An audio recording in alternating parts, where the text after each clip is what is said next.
Titled, you cannot use funds for campaigning, in short. All right. And you are aware, insofar as this case is concerned, that there are allegations that funds derived from governmental objective quotas were transferred to two law firms, DHC and Seasonal Management Incorporated, correct?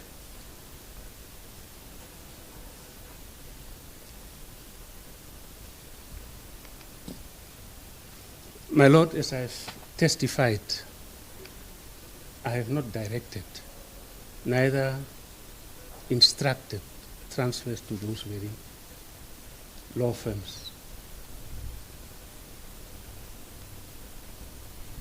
And if funds were transferred to those law firms, I am not here to testify on behalf of those who transferred those very funds to those law firms. All right.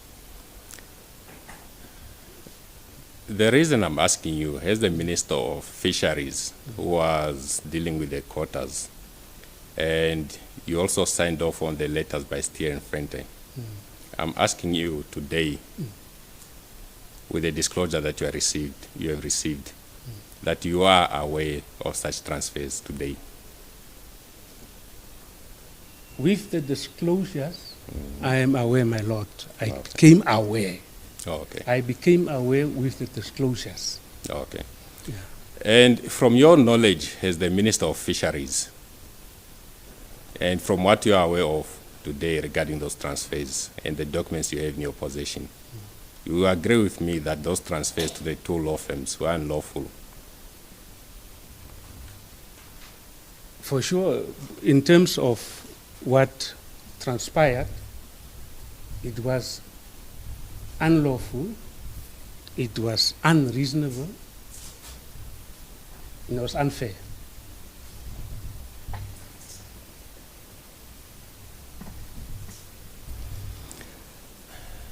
And I suppose you have also been provided a forensic report by your legal practitioner to Perus. It was also I disclosed. was provided with a forensic report by Deloitte and Touche, whereby they state, where they said there's a disclaimer on that report. Okay. And you appreciate from that forensic report that they analyzed the transfer of funds, and it appears that the funds which were forwarded to these two law firms were used for personal purposes by the co-accused person. Is that correct? To pay off loans and campaigning, purchase assets, and... This is what the report reflects, my Lord. And that is also a report that was a disclaimed report by the very law firm called Deloitte and Touche. Oh, okay. Now, from your evidence, I understood you that with regard to this unlawful transfer of funds to the two law firms, you were not involved in the misappropriation of that funds. That is your evidence, correct? Correct, my Lord. All right. So can you tell me, from what you are aware of today, who was responsible for misappropriating and stealing these funds which are meant for government objectives? Because you said the transfers were unlawful, they should not have been done. Who was responsible for that? My Lord, I was not micromanaging Fisco or whoever was responsible for the transfer of those very funds. I was not involved in that. Okay. So those who were involved in the transfer of these funds, you are saying those are the ones who stole the money? My Lord, let them come and testify as witnesses in this very case. I don't want to say somebody has stolen or somebody has misappropriated. Let those ones, my Lord, come and testify. I'm testifying here for a bail consideration by our courts. Okay. So you don't want to mention any names of any persons you say may have stolen the money or misappropriated the money, the funds? He did not say that the persons that may have stolen. He said he does not want to answer to those particular questions. So that question has been asked and answered, because he said let them come and testify on their own behalf. It's not for him to say who stole money or misappropriated money. I understand what you are saying, Mr. Viegas, but how I see the question is, counsel is trying to establish his position. Where does he stand exactly? So let me allow the question to be repeated. As it plays the court, Your Lordship. So you do not want to mention the names of the persons who misappropriated the funds as alleged in the indictment? My Lord, I don't want to stand here and mention names where I'm not sure of who exactly in the management of Fishco, who in the board of Fishco did, in fact, direct payments or instruct payments to those very law firms. Because I don't want to be accused again by anybody else that I or whoever has directed or instructed payments. Okay.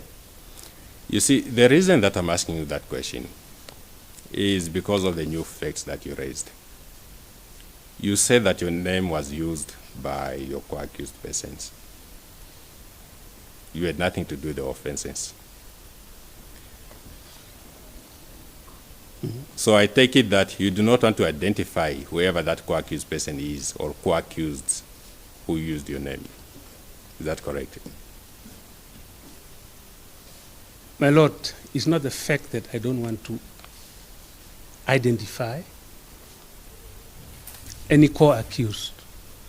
In my evidence in chief, I have demonstrated who was involved in the directions of payments of governmental objective quotas. I brought out evidence here in my evidence in chief. I testified with evidence in chief here. Who did, in fact, who was involved in the utilization of those very funds.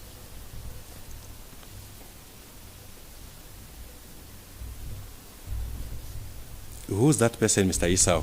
Just repeat it for me in cross-examination. Who's that person who used your name to misappropriate these funds? My Lord, let's go back. I want the name. My Lord, I don't have any, but the disclosure is very explicit. Uh-huh. I have demonstrated here payments that's under file divider 1, WW5, under WW5.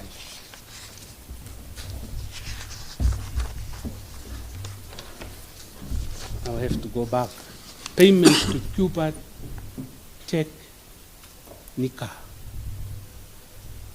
from Paulus Kalangi, who is a state witness for that matter. I saw the list. From Mike Nipunya on the 12th to Paulus Kalangi. We need, good morning, Paulus.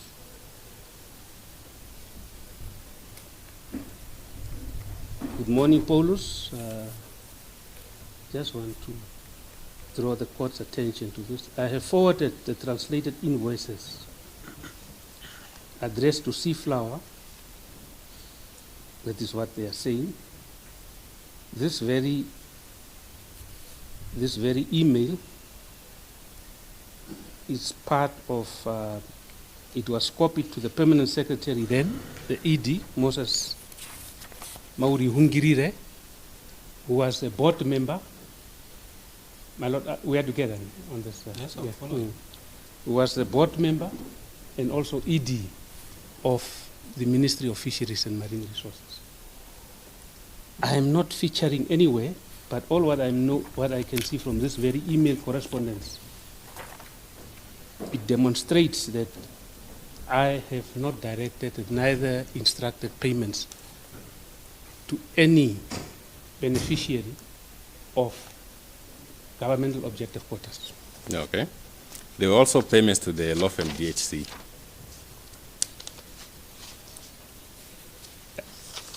Yeah, I have seen that in the disclosure, my Lord, that there were payments made to DHC. My question is, who of your co-accused persons used your name? You've not mentioned the name yet. Who of your co-accused persons used your name to misappropriate these funds? My Lord, I cannot pinpoint, but I know my name was used. I know my name was used because I was not even aware or known Madam de Klerk when funds were transferred to him. I happened to know him only end of 2017. End of 2017, November, whereby Saki introduced me to him. That's it. But what happened between, after, or prior to 2017, I never knew about that. Oh, okay. Mr. Mike Ngipunya is your co-accused person in this matter, correct? Correct, my Lord. And you are aware that he has launched a bail application, Correct, my Lord. and he testified in his bail application, Correct, my Lord. and you are aware of his evidence in the bail application, yes? I saw it and yeah. Yes. In fact, you briefly touched on it in your evidence in chief, you recall? Correct, my Lord. Okay.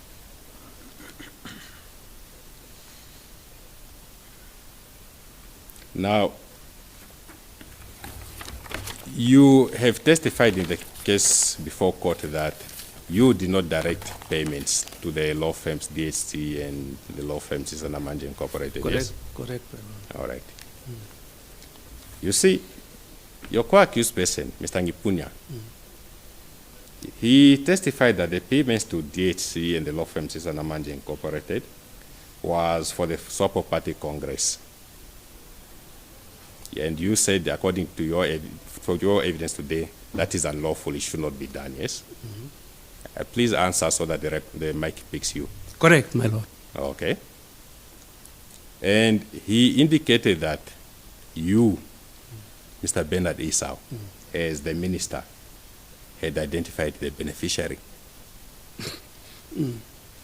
That's his evidence. Your co-accused person is pinpointing you as the person who authorized and identified the beneficiary for this unlawful transaction. What is your comment on that? Devoid of any truth. Devoid of truth.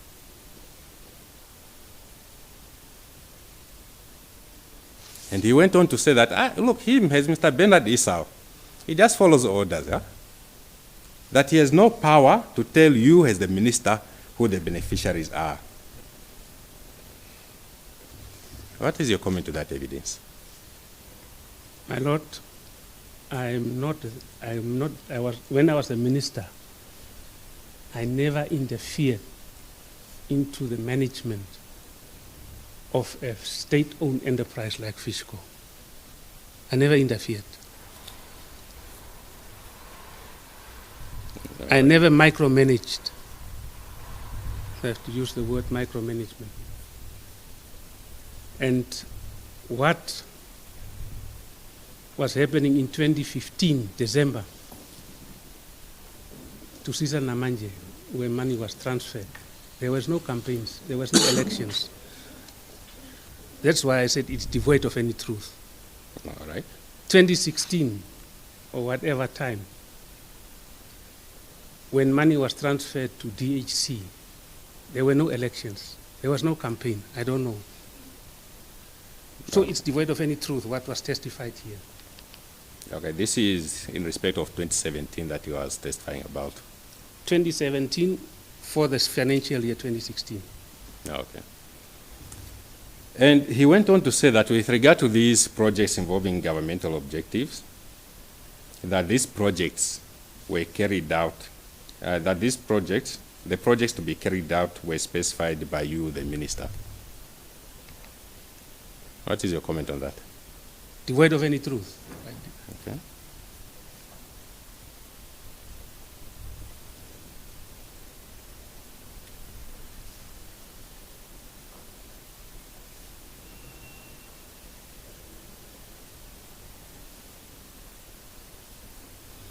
All right. Now, if there were certain costs, more expenses that Fishrot needed to pay, would they be entitled to make representations to you as the minister to allocate quotas to cater for those expenses or costs?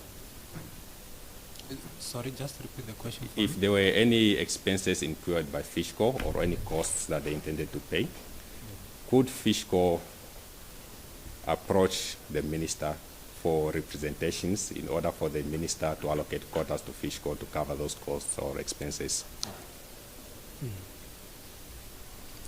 My Lord, my testimony on that question is that quota allocations are not made by the minister, whether commercial, non-commercial, or from the reserve. I have testified already in my evidence in chief that when it comes to quota allocations, applications are first made. Even Fishrot has to make an application in terms of the Marine Resources Act 39(3)(a). They have to apply for a quota. To who? To the office of the PS, as the minister has delegated that function and duties to the Minister of PS in terms of 61(1), which gave birth to a regulation 241 of 2001, which I also testified on already in my evidence in chief, and all applications are evaluated there. I will not have the capacity to evaluate, even if they say that I have the presentations are made to in terms of that gazette which you referred to. But that gazette, I've testified that precedence of any issue is taken by the Principal Act. That's the Marine Resources Act. All right. Mr. Ngipunya was CEO of Fishrot, correct? Yes, my Lord, he was a CEO. And the CEO, he was in essence responsible with regard to the governmental objective quotas. Correct, my Lord, as he testified. So he should know how these quotas were received by Fishrot, yes? My Lord, he should know because the letters of allocation is sent from the PS or the Management Administration of the Fisheries Ministry to this manager, the CEO of Fishrot, whereby he has to acknowledge or accept or not accept, because I made reference to the letters of allocations, where I also made reference to the last sentence or paragraph of that very letter, which is not even copied to me as the then Minister of Fisheries. And it's only copied to management of the Ministry of Fisheries and Marine Resources. And I testified on that, my Lord, in my evidence in chief.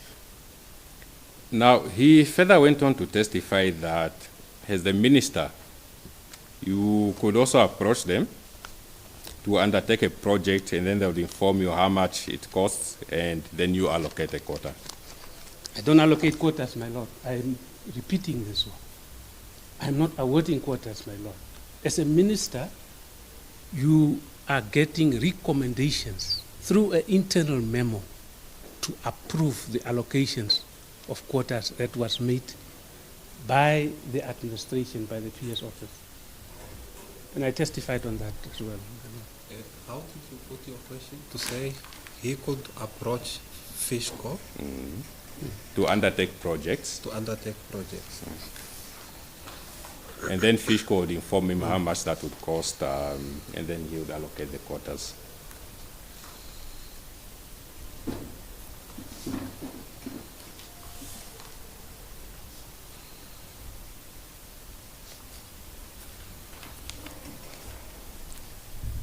Yes.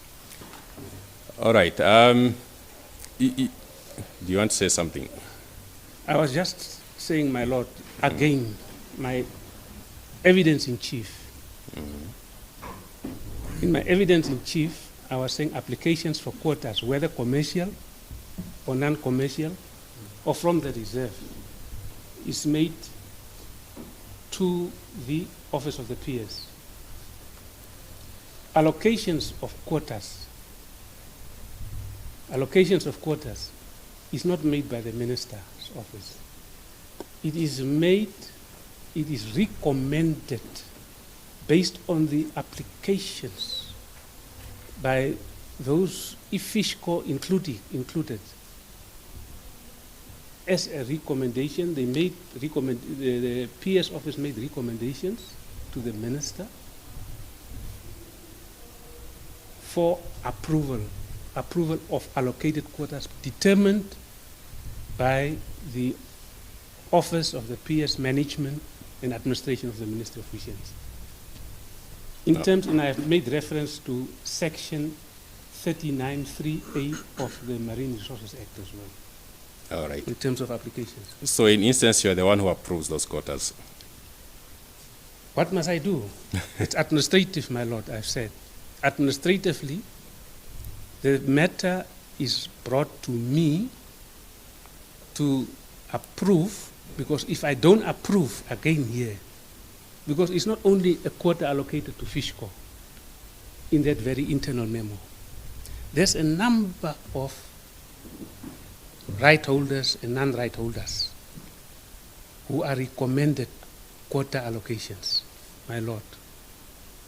So if I don't sign, if I don't put pen to paper on that memo,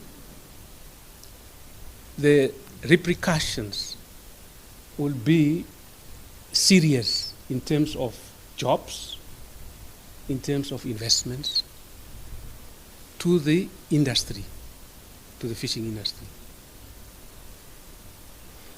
So are you saying that when a recommendation is brought to you for approval, you have no choice but to approve? You cannot refuse. Come again, my lord. When there's a recommendation from the PS for approval brought to you, you have no choice but to approve. You cannot refuse. I have no choice, my lord, because if I don't approve, if there's no kind of signature of the minister on that internal memo, they won't be able to send the letters out to inform those right holders and non-right holders about allocations of quotas. All right.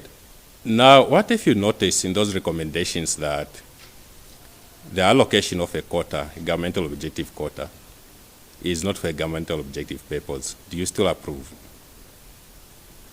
My lord, I have testified in terms of the communications of cabinet decisions. I've said that the cabinet secretariat, which is based in the office of the Prime Minister, normally will send that decision to the permanent secretary, PS office, to the executive secretary. And I have highlighted even there underneath the letterhead, all official correspondences. are for the office of the permanent secretary. I testified that in my evidence in chief. And that very decisions of allocating quotas for sure will be it coming from the recommendations of the office of the PS to the minister for approval. Mr. Esau, you have not answered my question. Okay, If you note in the recommendation that quotas destined for governmental objectives, if you note in the recommendations from the PS that there are quotas awarded based on governmental objectives, which are not going to be utilized for governmental objective purposes, do you still approve those quotas, those recommendations?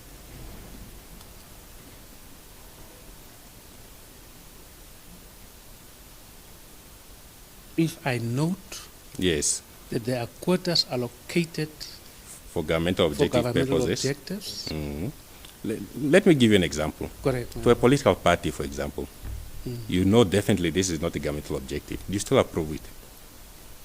My Lord, I will put a note Mhm. under that internal memo, What- on an internal memo. I will note because there's a column for minister to take note of, or to make a note, a remark, put it that way. A remark, my Lord.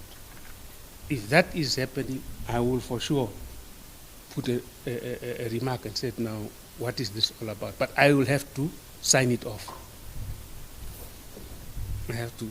That was the way of the operations. Okay. Because of the other factors, which, for argument's sake, there are the right holders who are, in fact, who are supposed to get quotas Okay. in terms of their applications. Okay. So you'd still approve it, knowing that it's not for governmental objective purposes, but just put a note and question what it is for. Correct. I will question it All right. under the internal memo. In your time as you were the Minister of Fisheries, did you receive such a recommendation for quotas meant for governmental objectives being awarded to a political party? No, You never received it? no. Okay.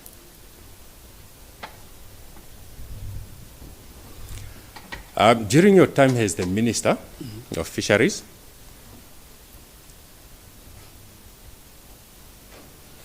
the PS in those communications never identified any political party as a beneficiary of governmental objective quotas.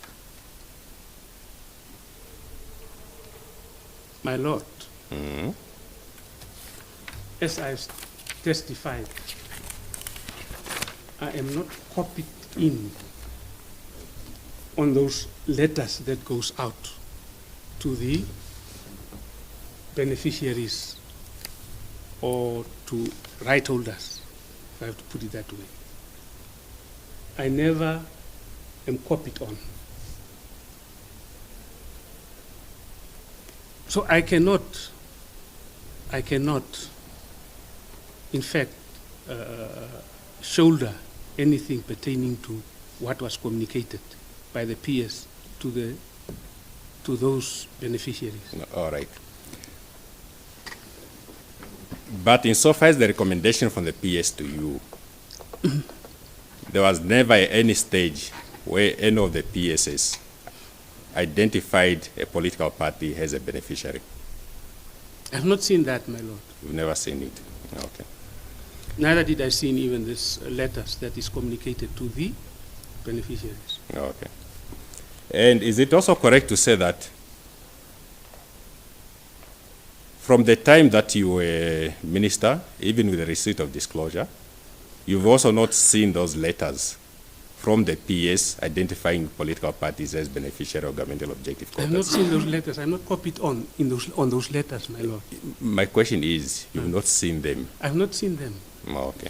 I have not seen such letters. It's only in the disclosure I, in fact, had the honor of a precedented insight of what was happening. Okay. But now we are dealing with letters from the PS identifying the beneficiaries. Now this is on identification of beneficiaries. you've never seen any such letters where the PS, the former PS and both former PSs identified a political party as a beneficiary. Is that correct? I have not seen such letters, Okay. my lord.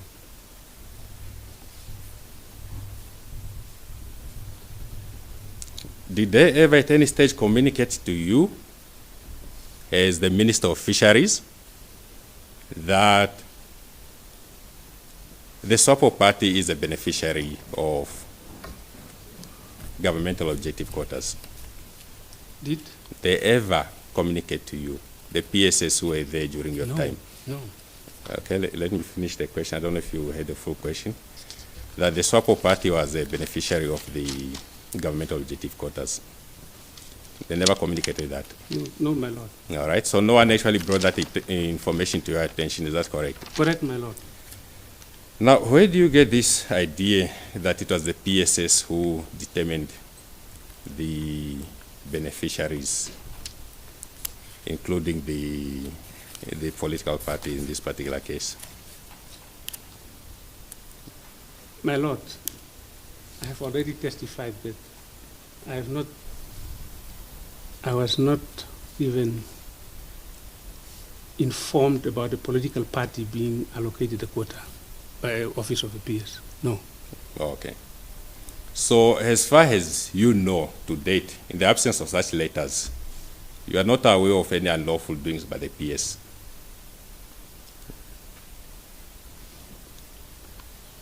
My lord, I was not an investigator in the Ministry of Fisheries to determine the lawfulness of what he or she was doing in their office. I was not the police. I was not policing, in fact, that very matter. And I'm asking you as the person who was the minister, Yes, correct, ma'am. the person who had access to this information, the person who has received disclosure in this case. I'm not asking you as a police officer. I'm asking you as a person who was custodian of information in that ministry. My lord, I have testified. When it comes to information, I don't keep any registry of any quotas, rights, or licenses in my office. I never had that capacity. Okay. So in instance, you agree that there is no information.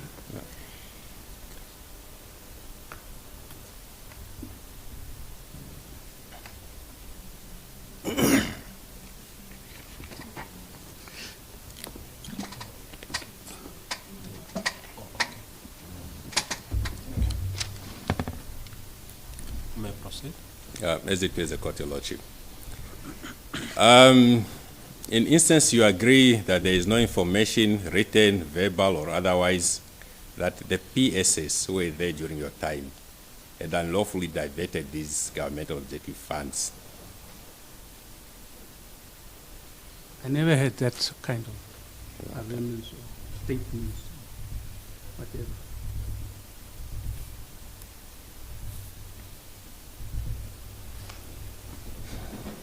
You just briefly touched on the letters from the auditors, Tier and Fenter. You also testified on those in evidence in chief. You recall those? The confirmation letters from Tier and Fenter. Oh, sorry, my lord. I was thinking of Deloitte's. Oh, no. It's fine. Yeah, I did testify on that, my lord. Are you aware that Mr. Ngipunya had also testified in relation to those letters? You recall, you know his evidence, yes? Okay. And what he testified was that the auditors, he called it audit reports or letters. Let me just inform you what he testified. He testified that the auditors prepared an audit report or letter for the minister to confirm he allocated the quotas. That was his evidence. He what allocated, my lord? That you, the minister, you had to confirm that you allocated the quotas. Now, Mr. Mike's evidence was that the auditors prepared the audit report or letters for the minister, referring to you, to confirm that you allocated the quotas. Do you have a comment on that?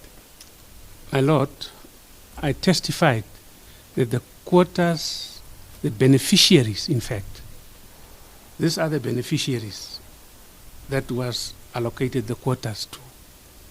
That's what I testified on, and that is what I've signed off on condition that those very beneficiaries are to be verified. That's what I testified. And 2017 one is also one of an example there where I testified that Mike Mpunja came to my house on a Friday for me to sign off. I further testified in my evidence in chief that I don't want to be a bottleneck or a stumbling block in the finalization of the Fishrot audited annual financial statements, the financial statements for Fishrot. That is what I testify. Mr. Altivez, I don't seem to understand the question very well. As to the role of the auditors, you are saying they were preparing what? And according to the evidence of Mr. Gipunya, Yes, Mr. Gipunya. an audit report or Yes. letter. He referred to it as an audit report, but it's a letter. For the attention of the minister. Yes, for the minister to confirm that he allocated the quotas contained in that letter. This is like after the fact. After the fact, yes. Oh, okay.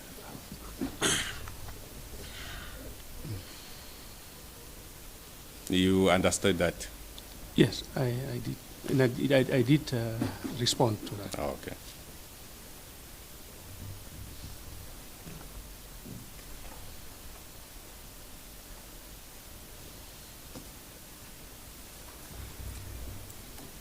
Now, in respect of those letters from the auditors, he in effect went further on and testified that he did not determine the third-party beneficiaries. So he could not be the one to sign off because he and the board are not the ones that gave the directives as to how it should be used. Do you have a comment on that?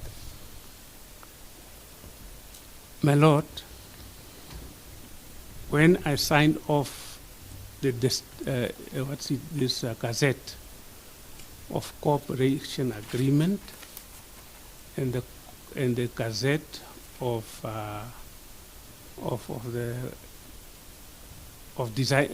designation agreement for Fisco, my Lord, there at the end of that very Gazette, it states that the chairperson is signing on behalf of the board, witnessed by Mike Ngipunya as the CEO. And I signed off, witnessed by another board member who was my PA chair. My PA, she was also on the board of Fisco, that the designation of Fisco as a governmental objective entity, as a designated, yes, designated entity, is responsible for this very governmental objective quotas. This is what that very, and for me, my trust was in the board, my trust was in the management, because two members of the board signed off as witness, one as a witness and the other one the chairperson of the board. James, articulate. All right. Do you still have those steer Fenta letters with you? Yes, my Lord, I have them, yes. Before you go there,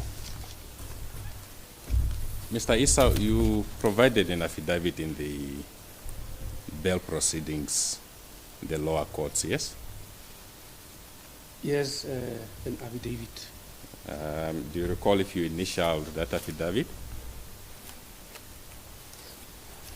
Don't have the affidavit with me here. Okay. Do you recall if you signed that affidavit? I think so, I signed it. It's an affidavit. Yeah, it must be signed and then authenticated as well, I think so. Yes. But, I'm a layman, but I just signed. Why did you sign that affidavit? Because I want bail. Oh. I want to be, my Lord, I want it to be considered for liberty. That's the only reason you signed the affidavit, to get bail. Because it was an application for. All right.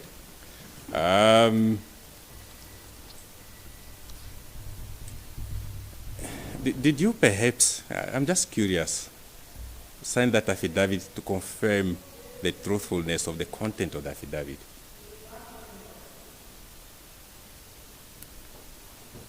You are taking so long to think about this. No. You see, I'm also trying to try to internalize this very question, my Lord, and to understand. Maybe, yes. Be fair to the witness here, because I believe ordinarily for it to be an affidavit, it should be signed. Yes, Your Lordship. Yes. The court. So then I hear you saying, why did you sign the affidavit? But your latter question, I thought it was appropriate to say whether he was confirming the truthfulness of the content thereof, but the signing aspect, one can't really tell where are you going with the question. Maybe just rephrase the whole aspect relating to the affidavit. Yes, Your so Lordship. that it's placed in context.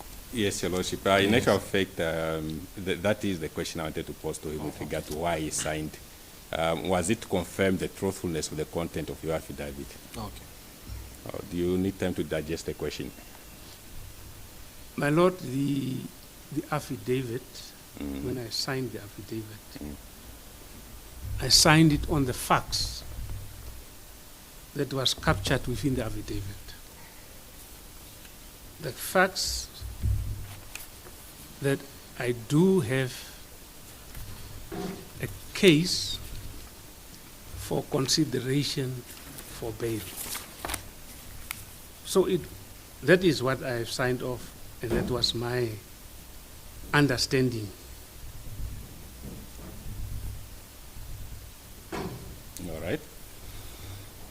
Going back to my question, were you also confirming the truthfulness of the contents of that affidavit when you signed it? My Lord, I signed an affidavit. Sometimes it's very difficult to say that some of the facts were captured proper or not. Whether it was, my understanding was there was truth in the facts of what was there, to my understanding, because I'm a layman, and the facts are the ones, my Lord, that will determine whether I will get bail or not. All right.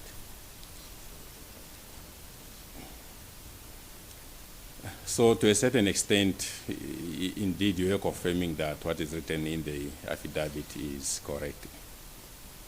My Lord, the affidavit was prepared by my counsel, and I have accepted because I have to put myself within my counsel. You read the affidavit? I read it, my Lord. I read the affidavit. Well, I'm following. I would have thought the starting point is that whatever is in the affidavit, it's his. It's him saying that. Yes, Your Lordship.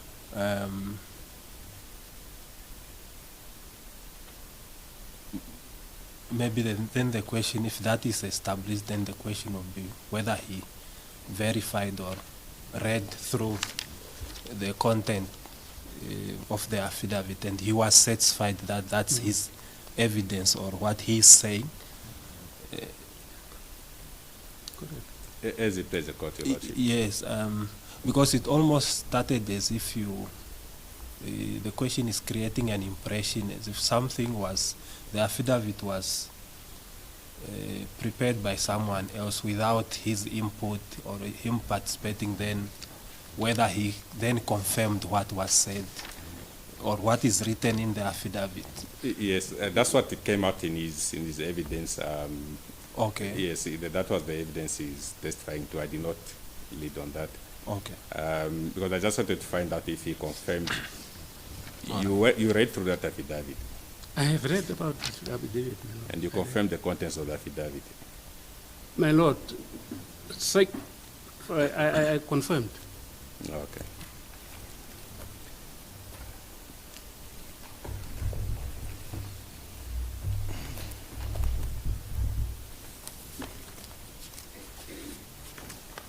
Do you have the letter from Steer and Fentrade?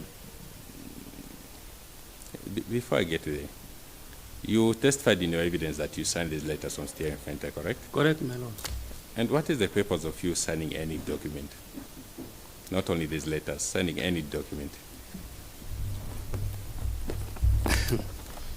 My lord, when letters are prepared or documents are prepared, reports are prepared by the management of the ministry or anyone who wants me to sign off, I will sign it off. I will sign it off. There is nothing, unless there's something suspicious. Sometimes I take note of, but not in fact concur. But I take note what was happening. I take note.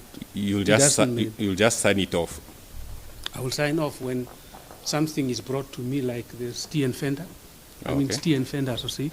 So if you are provided with a guilty plea now, you'll just sign it off. A what? A guilty plea to the charges. A guilty plea? Yeah. I will not. This one I will not, because I'm not, as I've stated already, as I've give evidence, I said that I will not plead any guilt on any indictment. Yes. Because you would not agree with the contents of that plea, you will not sign it, yes? My lord, I will not sign an allegation. I will not sign an accusation. I will not sign it off. Yes. Now, what I'm trying to bring out, Mr. Esau, is that if you don't agree with the content of a document, you would not sign it. Is that correct? I will not sign it off, my lord, because if I don't agree, I'm trying to. Okay, I see. Yes, I will not sign it, or I will sign it off. I will not sign it, or I will not. It's optional. Okay. And for me to sign it off, there must be a reason why I signed it off. Okay. And this very reason why I've signed off these documents of the Stee and Fender, if you go to the subject matter of these letters, it tells you a different story. That's why I said, when I signed these very letters or documents off, I was blindfolded. I was hoodwinked. What's it? Hoodwinked? Hoodwinked. Hoodwinked, yes. In signing off things which I, in fact, was not really paying attention to the small, maybe things there which was written. Okay. So are you saying that if you had read these letters in detail, you would not have signed them off? For sure. Because you don't agree with the content? Because I don't agree with some of the content here. I never had time to scrutinize. And how many letters by Steering Fenter were written to you? I can see only 3. 3 letters. I think 17, 18, 17, 18, and 19. Okay. And you don't agree with the contents of all those 3 letters? Not even one? Yeah, some of them no, because I have referred those letters for verification to those who keeps the records of rights, quotas, and licenses. All right. Who are those people? The PS? Yeah, PS and administration. Okay. Now, with regard to these letters, Mr. Nipunya, he in actual fact relied on these letters to illustrate to the court that you are the one who determined who the beneficiaries were. Do you have a comment on that? I have a comment, my lord. That is your comment? My comment is I don't determine the beneficiaries.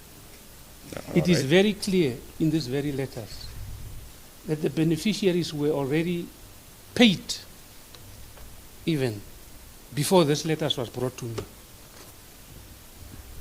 Okay.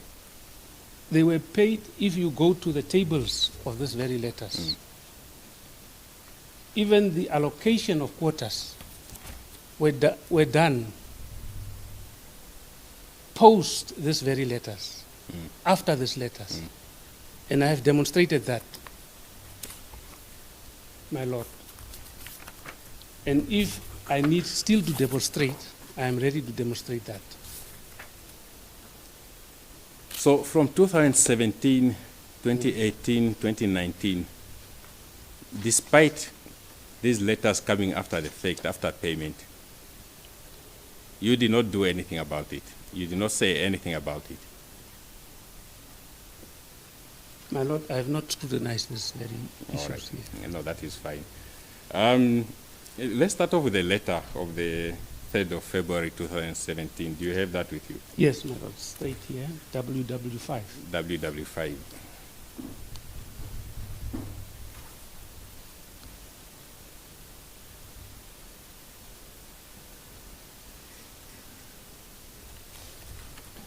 And your signature appears at the bottom of that letter, correct? Looks like my, yes.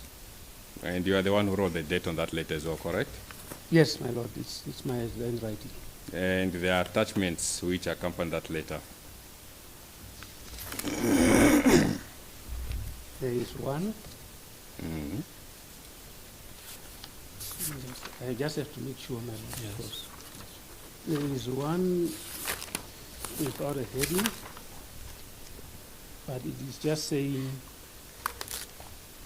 beneficiaries, quota proceeds paid to beneficiaries retained by Fishco. That's one. 2, there's an attachment, National Fishing Corporation Limited, quota allocations, 15 to 2015 to 2016 table, which talks about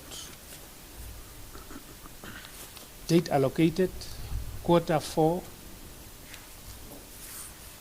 then it's hake, freezer wet, monk, lobster, and horse mackerel. And another attachment that is now quota allocations, but Fishco, National Fishing Corporation. Quota sold, again Fishco heading, dates, agreement date, in fact. Then it goes on, company, vessel name, quota type, rendered, usage fees under rates. I don't know what's this one. AMT, don't know what's, maybe the tonnages, metric tons. Mhm. Invoice number. Then another one, which I said I took note of.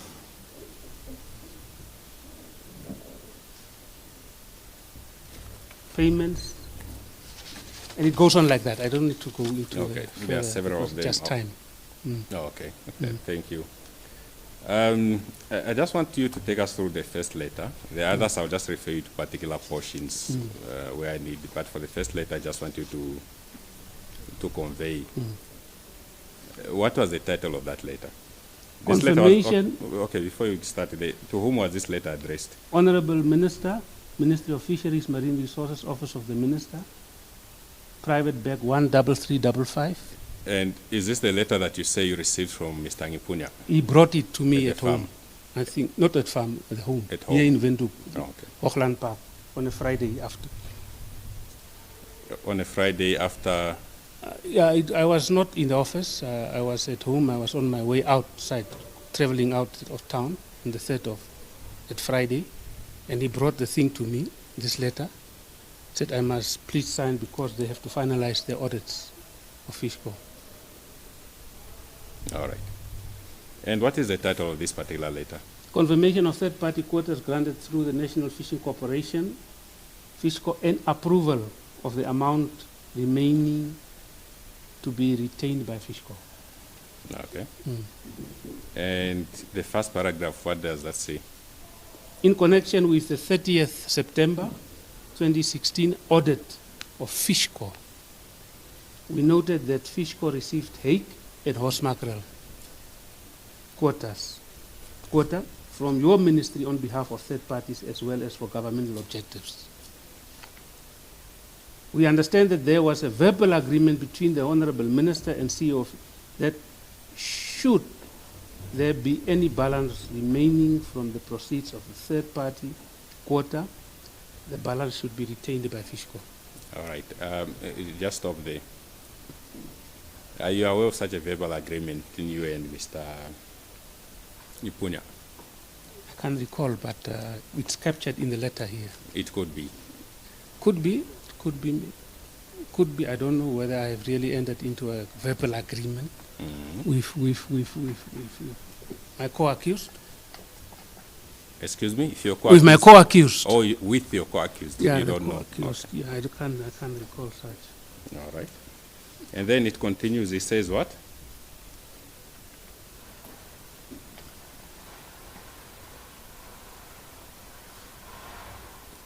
In light of. Yeah, just a moment. In light of this, we have drawn up a schedule with the quota received from Fishco on behalf of third parties, which I believe is this schedule. Yes. So that schedule was drawn up as a result of the verbal agreement between you and Mr. Ngipunya. Not a verbal agreement between me and the verbal agreement referred here to was the balance, Yes. not the schedule. All right. And then it continues. The total proceeds. The total proceeds received by Fishco from the quota, the amount paid over to the beneficiaries, as well as the balance still in the hands of Fishco. Okay. So there will also be a reflection of the amounts paid to the beneficiaries. This schedule reflects this one. All right.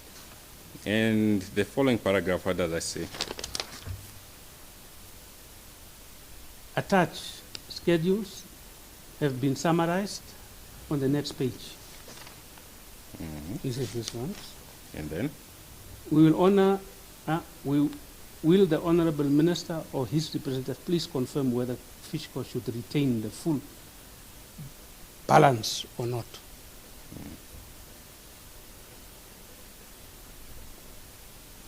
You can confirm directly to Stee and Fender, Associates Chartered Accountants, emails small b Fender. Okay, there's no need to read the email address. What is important, what is reflected right thereafter, what is written there in that letter? Honorable Minister agrees to the quantities of the quota shown as received by Fishco on behalf of third parties. Okay. So we have to agree to these third-party quotas, the quantities of the third-party quotas reflected. On the provisor that they have to verify. On the understanding, with the understanding that he has to go and verify. where this is supposed to be stamped. These letters were to be returned to Steer and Fentre after you signed. Is that correct? This is what the letter says. It was to be returned to them. Must be sent back. to Yes. them. Is there any indication on these letters that Mr. Ngipunya has to verify any information? I said that it must be verified because I don't keep, my Lord, a registrar. Neither do I keep a copy of letters that says that quotas have been allocated so much for such and such beneficiary. That is what I'm saying. The question That's what I'm again, testifying. on the letters here, is there any such indication that Mr. Ngipunya has to verify so that you alert the auditors that there's still verification needed? Is there anything to that effect on these letters? My Lord, I testified that I told him verbally that he should go and verify. Okay. He must take the letter back to the, because he brought the letter in hand to me, and I was, as I've said, I was not in the office.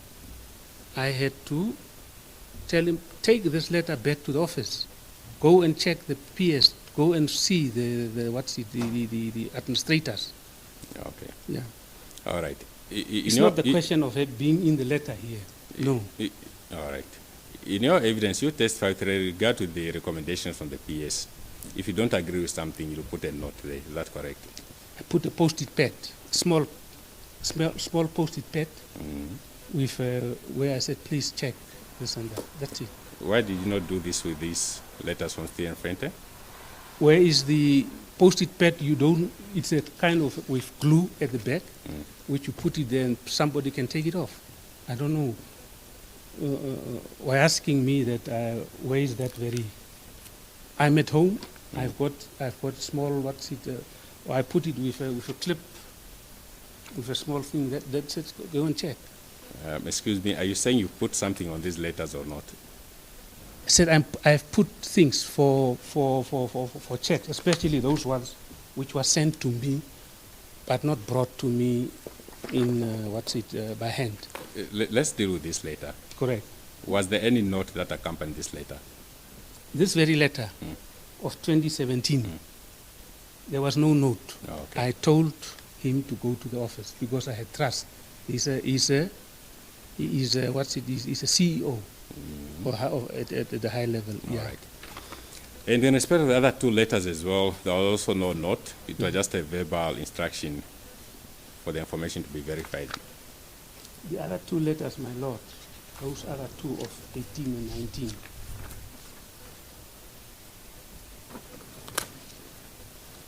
Was sent to me in a post bag. This A3 size of a blue, sealed from the office, and said, Honorable Minister, these are the letters which needs to be signed off. And it's on these letters where I've put this very post-it pad or a note, said, please go and verify these matters. Oh, so on the other two letters, there Yes, was a note. the last two, 18 and 19. Said, go and verify because I don't have records with me. This note, to whom was it addressed? No, it's sent to my office, to the PA, because it comes through my PA. Because all correspondences are coming through the PA, and said, please check it out with PPE, check it with policy planning and economics, as in the office of the PS. So it's your PA who was supposed to verify the information? They have to send it there because she is my post box. Or she has to send it to them to be Yeah, verified? everything, as I've said, like in my testimony, my Lord, I've said that the job description of the PA is responsible for correspondences. And you were in the office when you received these last two letters, correct? I was not in the office. Where were you? I was home on my way to go to Cabinet Committee meetings, CCTET, Cabinet Committee on Trade and Economic Development, because Wednesdays we have those very Cabinet Committee meetings. And I was a member of that Cabinet Committee, and people are sending with the drivers these very things home for me to sign off and because I have other documents to read for those in preparation to those very meetings which I was attending. So what you are saying from 2017, 2018, 2019, you were always on your way out when you received these letters to sign. My Lord, I was 2 Wednesdays, as I've said. One, I was on my way out because it was a month end. I had to go to farm, I had to go and take rations and things, food for my workers. So that one of 2017. This two of 21 February 2018, I was on my way to cabinet committee meetings, for sure, and even the 19 one. Okay. That I can recall, my Lord. Although I am as old as I am now, but I try to reflect on this one. Okay. No, just one last question on that aspect. After receiving the first letter late, you never informed your staff members and Mr. Ngipunya to ensure that the information in the subsequent letters is verified before it's brought to you. I never, what? Can you Informed your staff members or Yeah. Mr. Ngipunya to ensure in the subsequent letters that the information contained therein should be verified before it's brought to you. Yeah, I have not, in fact, communicated that over to him. Okay, you just signed. You see, I don't want, as I've said, I don't want to be a bottleneck in the finalization of this since it comes from Steer and Fender, in this very, what we call audits, which was all reflected or captured in the first sentences of all letters. All right. Now, the second last paragraph there, which starts with Honorable Minister, what does it say on that letter of the 3rd of February 2017? 17. I have to page back again. Honorable Minister, the last sentence, ne? The last sentence. Above approved by the Honorable Minister or his representative. That's what it says. All right. Now, in instance, what we have here, even if it's after the fact, we have these letters from Steer and Fenton, which you signed, where you agree to the quantities of the quota received by Fishrot on behalf of third parties. And you noted from the attachments that some of these payments went to the 2 law firms, correct? My Lord, I said that in the attachments, the law firms there was not known to me. It was not known to me, and for me to have initialed some are not even initialed where the names are coming. I don't know where these letters are coming from. In the attachments of this, they are not even initialed by myself.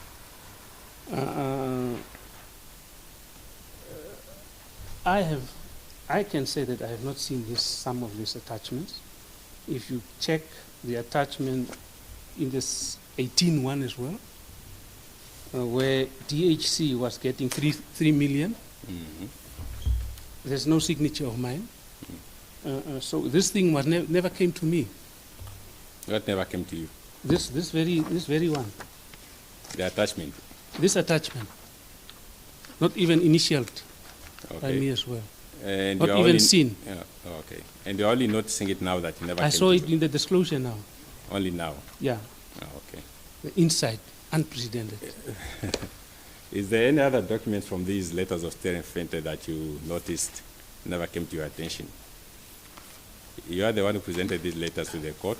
You are the one who had them submitted as exhibits. The disclosure, because I picked it up from the disclosures. Uh-huh.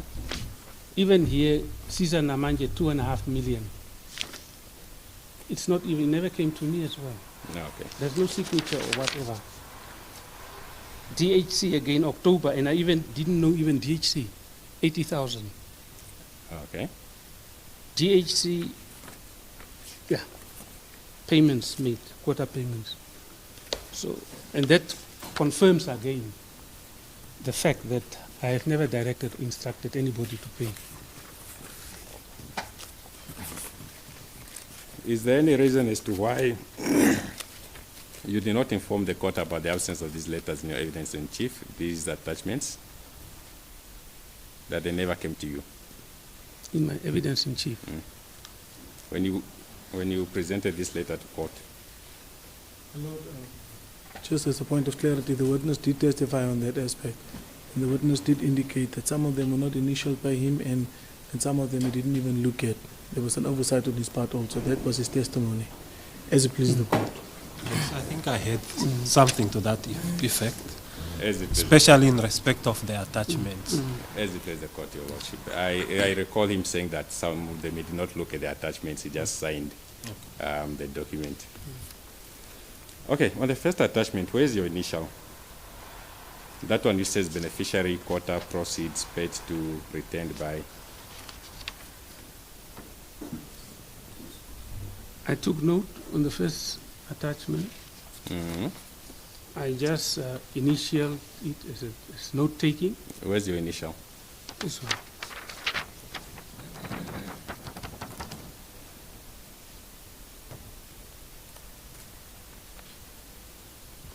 This one. Okay. All right. Before I proceed with these letters, let me find out something from you. In your evidence yesterday, you testified that you were not aware of Wanakadu investments. Is that correct? Correct. Correct, my lord. And you heard about it for the first time when you received disclosure. Correct, my lord. Okay. May I just find out what time are we going to break? At 11. What time is it? Okay. We still have some time. Are you still fine? I want to take a break now, my lord, with your concurrence, my lord. Okay. Permission. Maybe for how long?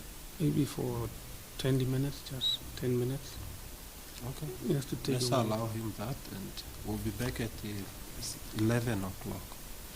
As it is, Your Lordship. We'll adjourn.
may proceed. As it please the court.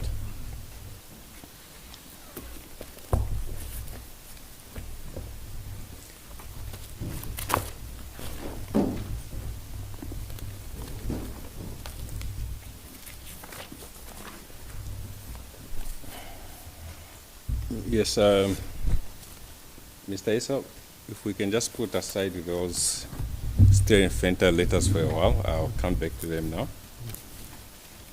You recall in your evidence yesterday, you testified in relation to the entity Wanakadu Investment CC, Correct, my lord. and that you only became aware of this entity in 2019 when the allegations in this cause arose, or when you received disclosure. Coming away When did you become aware of Wanakadu Investment CC? the disclosure. With disclosure. With disclosure.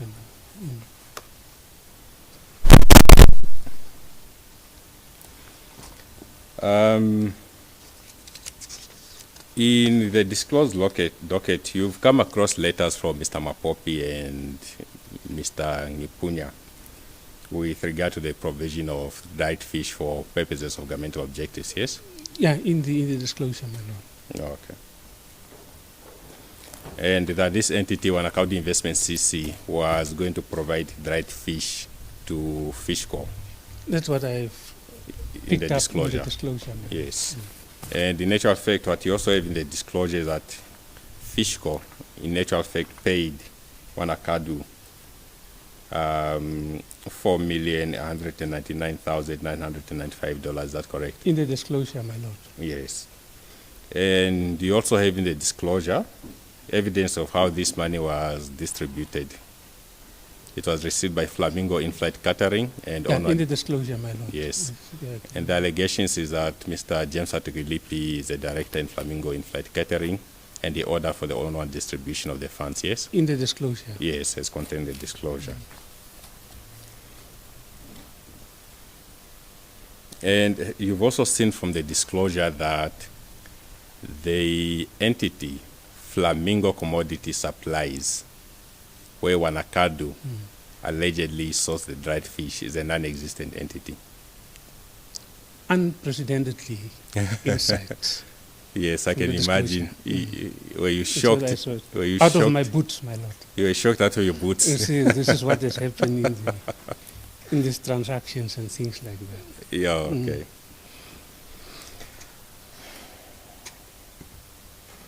And you also noted in the disclosure that this dried fish was never received by Fishco, yeah? In the disclosure, again. Yes, it's contained therein.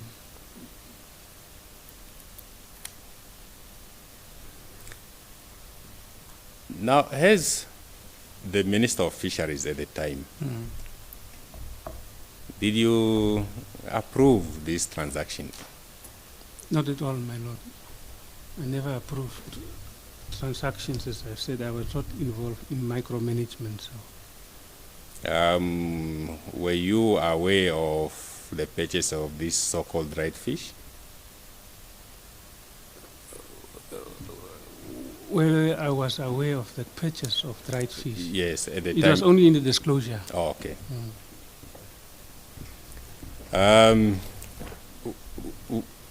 Were you, I know you've partly answered the question, but were you aware of the distribution of these non-existent dried fish? Not at all. You were not. No.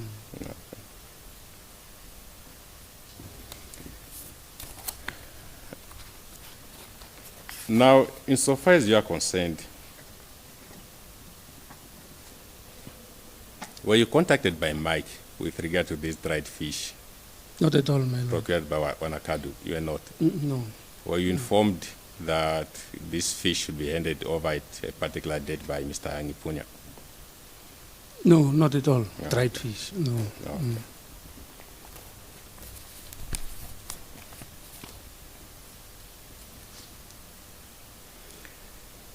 Now, Mr. Ngipunya had indicated that there was a handing over ceremony in respect of this dried fish.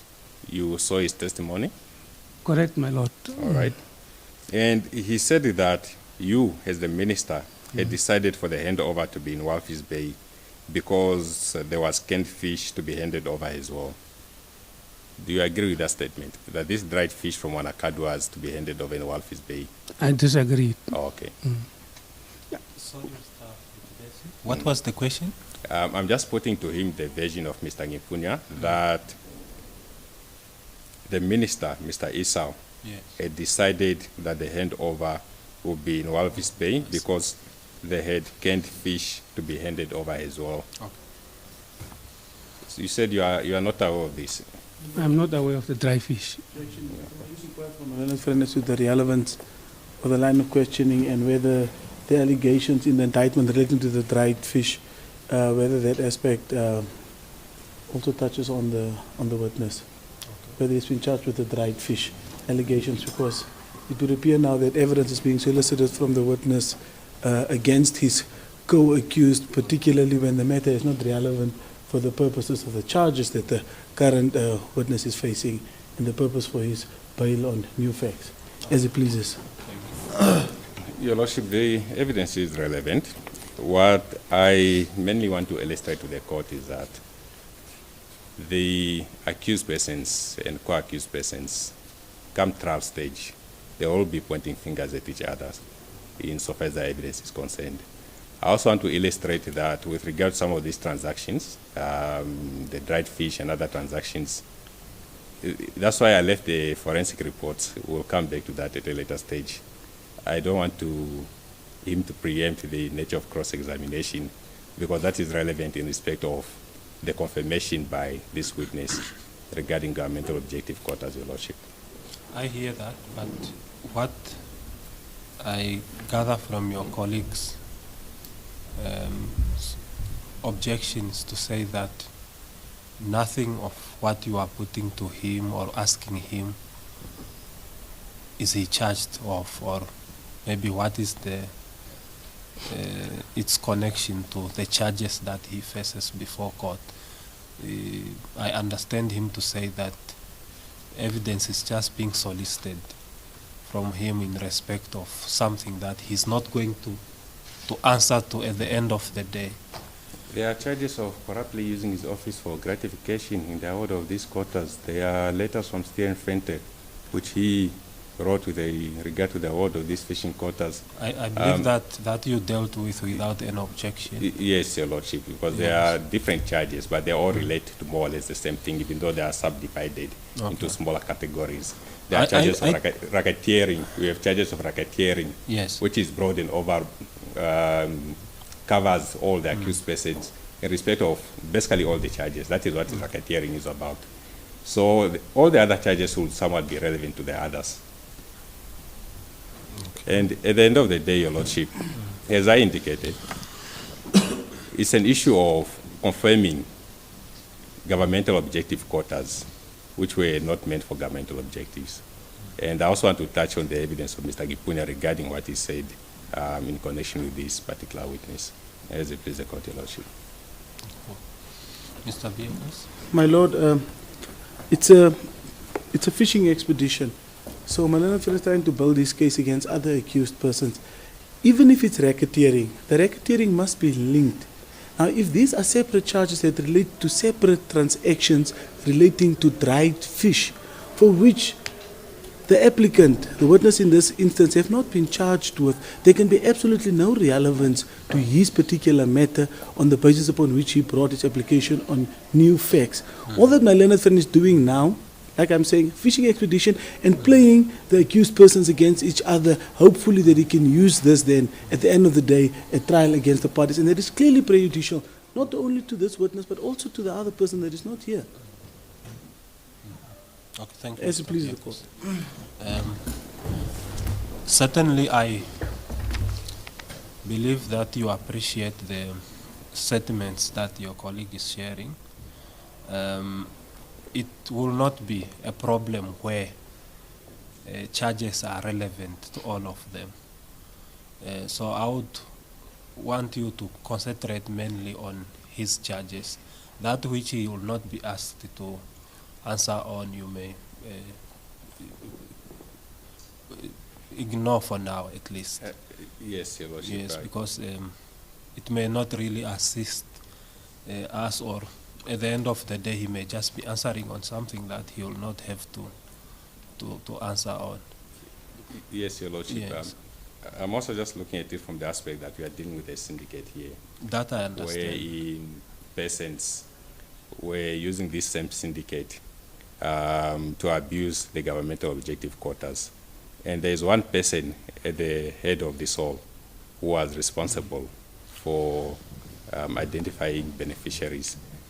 No, Because it will eventually touch on the accused persons as well. Your Lordship, for purposes of bail applications, there's another important consideration that the court must consider, whether or not there's a likelihood the co-accused persons may implicate each other. That is something that has also to be considered by the court. And I also want to highlight that to the court, that that likelihood is there. and that's what I'm saying, that that's fine, and you'll be entitled to deal with that aspect in respect of any of the co-accused, but not when a person is not facing the charges. Yes, Your Lordship. Yes. Unless you believe that there seems to be a connection and you just want to establish and see whether there is something to that effect. But where you are really not charging someone with the offense, certainly it may only boil down to that witness only having to testify about, unless he is to be a witness in those proceedings. But if you are not charging him, that's all that I'm saying, that at least I understand. I believe that you appreciate your colleagues' sentiments and be guided by that. I do appreciate it, Your Lordship. Okay. I do appreciate it, and thank you. Thank you, But I Mr. just want him to comment Yes. on one aspect. What is your comment on this, that the minister, you had decided for the handover to be in Walvis Bay because there was canned fish to be handed over as well?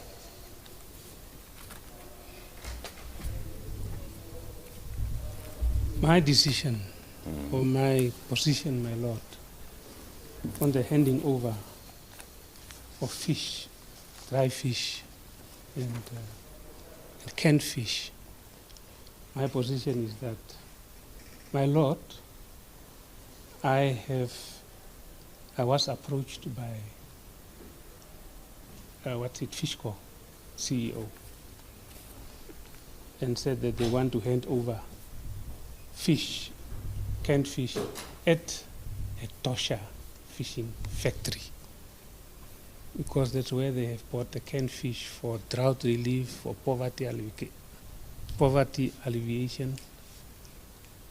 And this dried fish was now part of the handing over, but I never knew where it was sourced from. That's my comment. Whether it came from Walvis Bay, whether it came from another town, I never knew, and who was the suppliers of this dried fish. Do you recall what kind of dried fish it was? Hmm? Do you recall what kind of dried fish it was? I don't know. You don't know. I can't remember. Did you see it?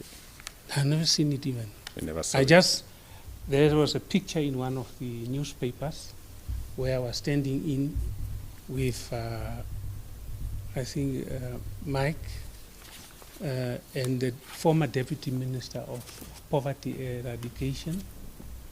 I've forgotten her name now because she's no longer in the system.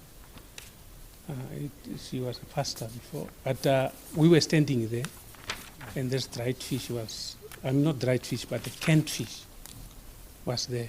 But I have not seen any dry fish in that very thing. All right. Let's just go back to the letters from Steer Fenter addressed to you.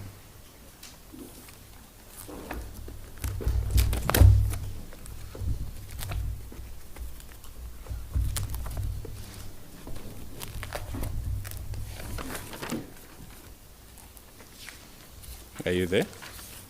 Getting. Yes, my Lord, I'm there. Okay. On that letter of the 3 February 2017. There's an attachment there, beneficiary quota proceeds paid to beneficiaries returned by Fishco. You are there? Correct, my lord? You said you initial this page. Yeah, initial this page. Why did you initial this page? Took note of what was attached to the Note letter. of what was attached, Correct, my lord. the contents of the document. Yeah, because I took note of the retained amount.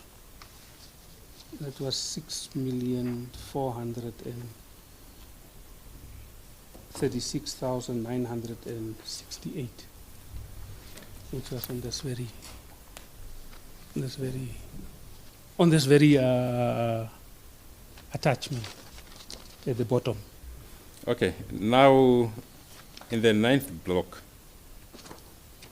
where it's written other governmental objectives, beneficiary, other governmental objectives, do you see that?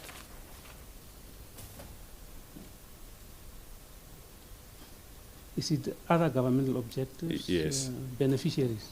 Yes, From top to bottom. yes. Okay, I see that $1,000 metric tons.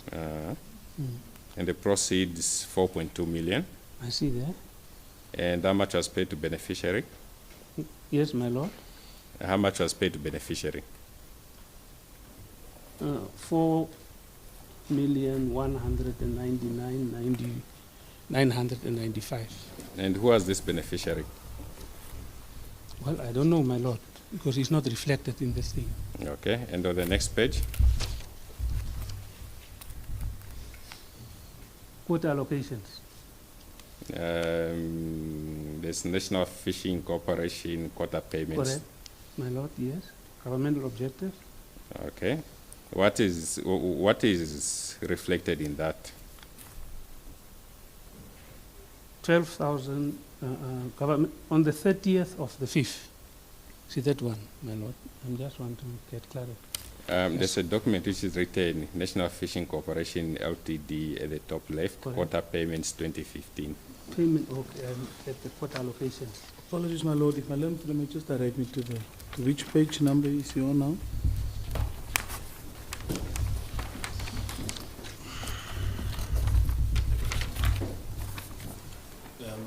May I also indicate where you refer to an exhibit, just indicate like WW5 which you dealt with, because that's how I'm recording. As it is a court of Yes. lordship. This is exhibit WW5. Okay.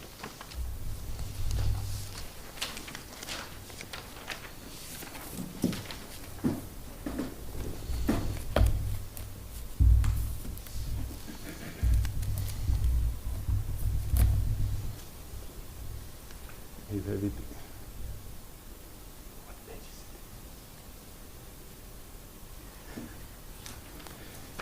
Do you have that document? Yes, I have it, my lord. And on 8th July, there's a payment date company paid. Correct, my Page lord. 5. I'm informed this page 5. See it, I'm Wanakadu investment, dried fish. correct, my lord, I see. All right. And for an amount of how much? It's 4,199,995. Okay. And what is indicated under beneficiary? Other governmental objectives. Okay. Is it 4,000 or 4 million? 4 million. 4 million, Your Lordship. Thank you. From your knowledge, were there any governmental objectives connected to this payment? When you signed this letter from Stay and Frente? From my knowledge, there was no other governmental objectives. Okay, so this portion should not have been included in the... Correct, my lord. Because this is wrong information. Correct. There was no governmental objective saved by this quota and this amount reflected therein. To my understanding. Okay. To my understanding.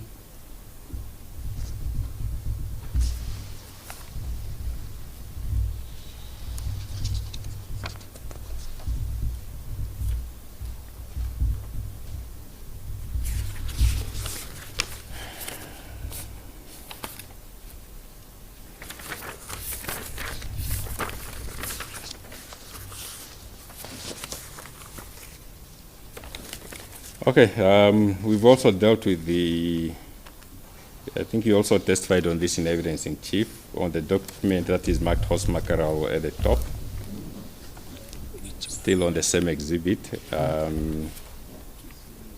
The amount of 15 million that was paid to the law firm Sisana Manje Trust.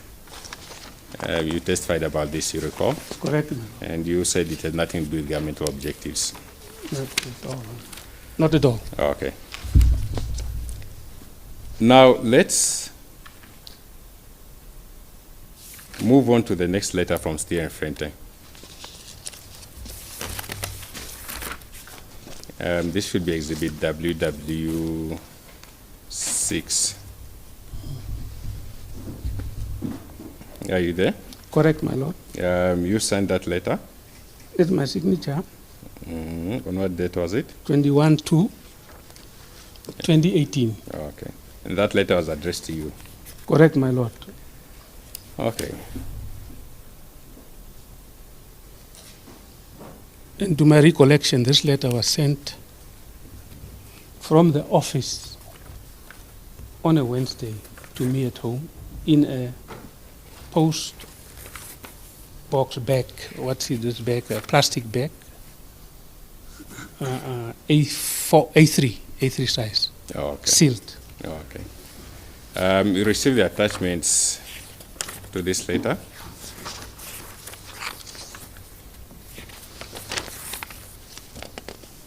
I received this one, which I initialed to take note of. Which ones are you? The one immediately after the Okay. letter. Yeah.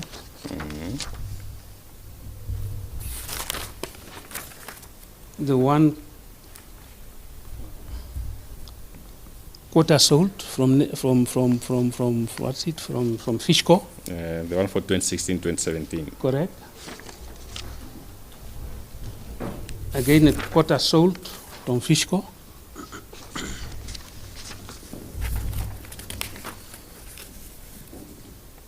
There's another one which was not even signed by myself.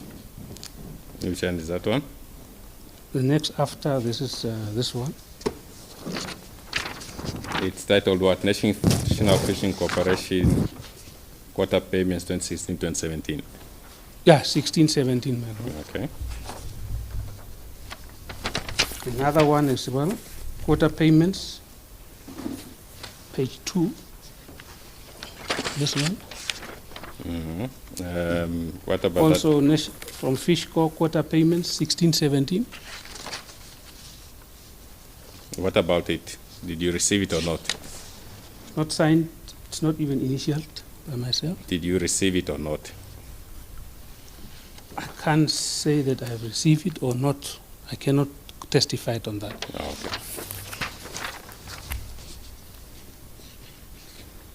Okay, so these Let's say, documents.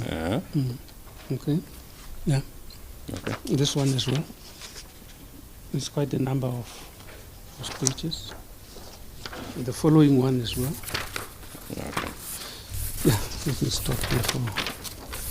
Okay, so these documents that were not initialed, you are not in a position to inform the court whether or not you received them. I cannot testify on those ones, my lord. All right. Let those who avail the documents testify on that. Okay. Now, in respect of this letter of 2018, he reads somewhat different from the previous one. What does it say in the third paragraph? The attached schedules have been summarized on the next page. Will the Honorable Minister or his representatives review the schedules and confirm approval of payments to the listed beneficiaries? Okay. So what you are requested to do here, first you're supposed to review the schedules Correct, upon receipt. correct, my lord. That is what this letter says. And then after that, you're supposed to approve if you agreed with it to the listed beneficiaries. Correct? That's what the letter Now, says. All right. So what the letter requested you that once you've agreed to the listed beneficiaries, you had to sign the letter as an indication that you agreed to that. Is that correct? My Lord, this is what the letter says. Okay. So on the first value of this letter, when the recipient, the person who sent this letter to you, received this letter and it is signed, they can accept that what they've requested you to do, you've done on the face of it. From the face of it, yes. Yes, because you've signed it, yes? Okay. And these were the auditors for Fiscal. All right.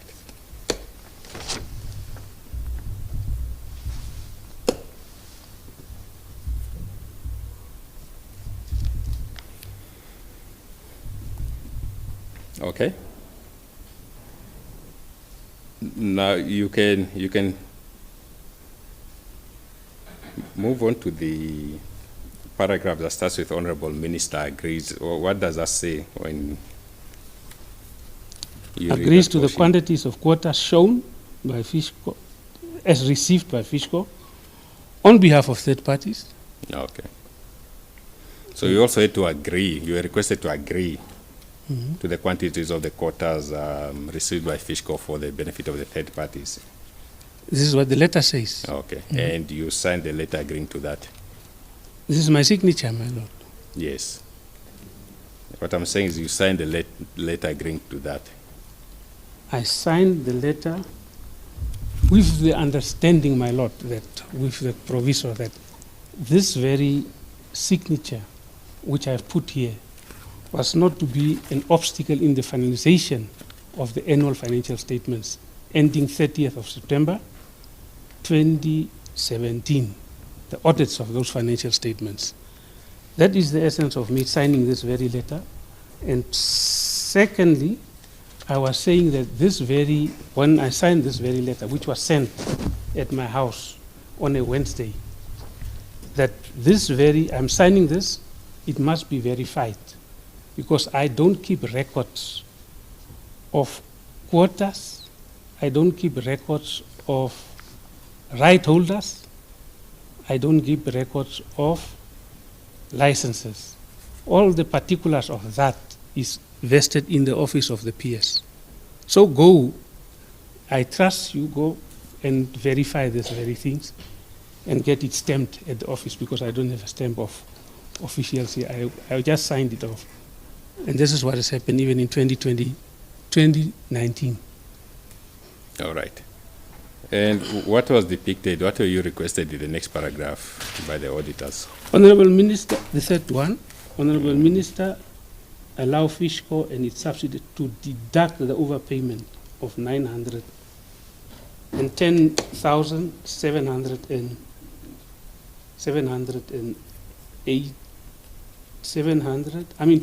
278, which I can see is also a difference of $1. Oh, okay. When I can see here now from the disclosure.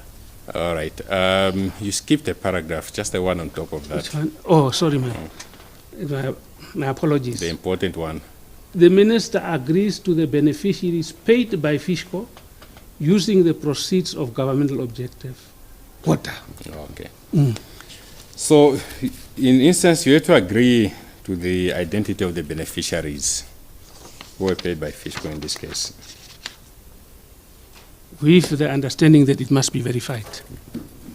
I agreed not to be a bottleneck, and I want to repeat that, not to be a stumbling block in the finalization of this, so as for them, Fishco CEO to go and verify these very matters. Yeah, okay. And attached to that, there was a document titled National Fishing Corporation Ltd. Payments 2016-2017. Correct, my Lord. In the second paragraph, there's an indication of governmental objectives there. You see that? Yes, let me get to the table. Okay, that's fine. Which governmental objective? It's titled National, at the top left corner, it's titled National Fishing Corporation Ltd. Quota Payments 2016-2017. Quotas sold. for 2016, 2017. And then in the middle, it's horse mackerel. I'm not together here, my lord. Which tables are you with us? Yes. Okay, I'm together with you, my lord. Okay, you are on that page. And All right.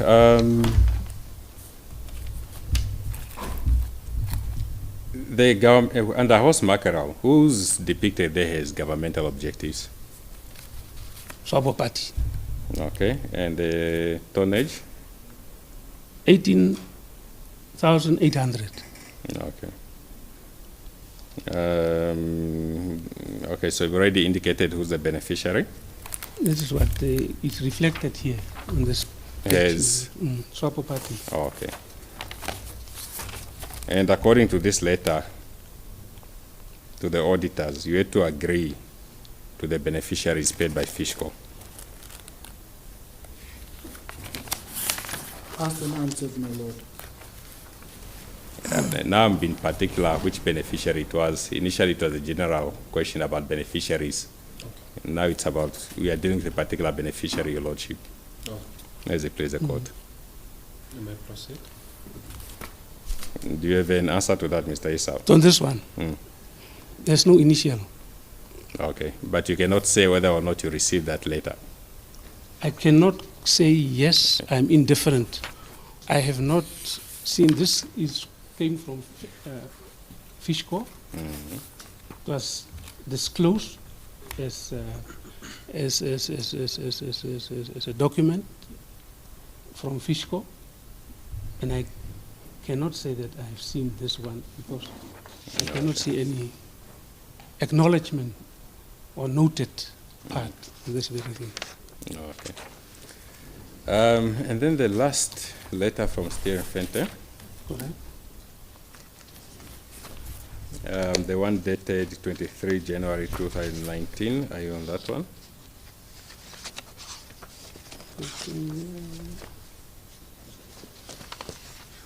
Yes, thanks. The last one, trying to. Yes, I'm there, my lord. Yeah, okay. All right, we already dealt with this. You said that you confirmed that you signed this letter, yes? Yes.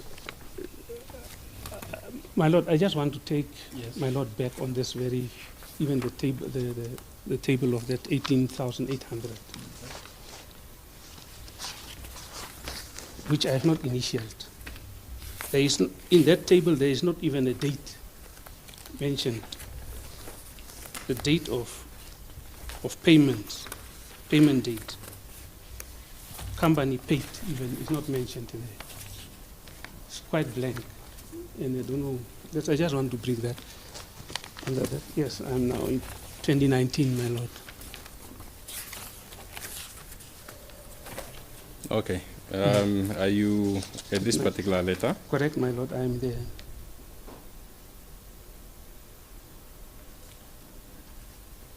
And in this letter, in the third paragraph, you also requested you or your representative to review the schedules and confirm approval of payments to the listed beneficiaries. Correct, my lord. This is what it said, Okay. which was brought on a Wednesday again. Okay.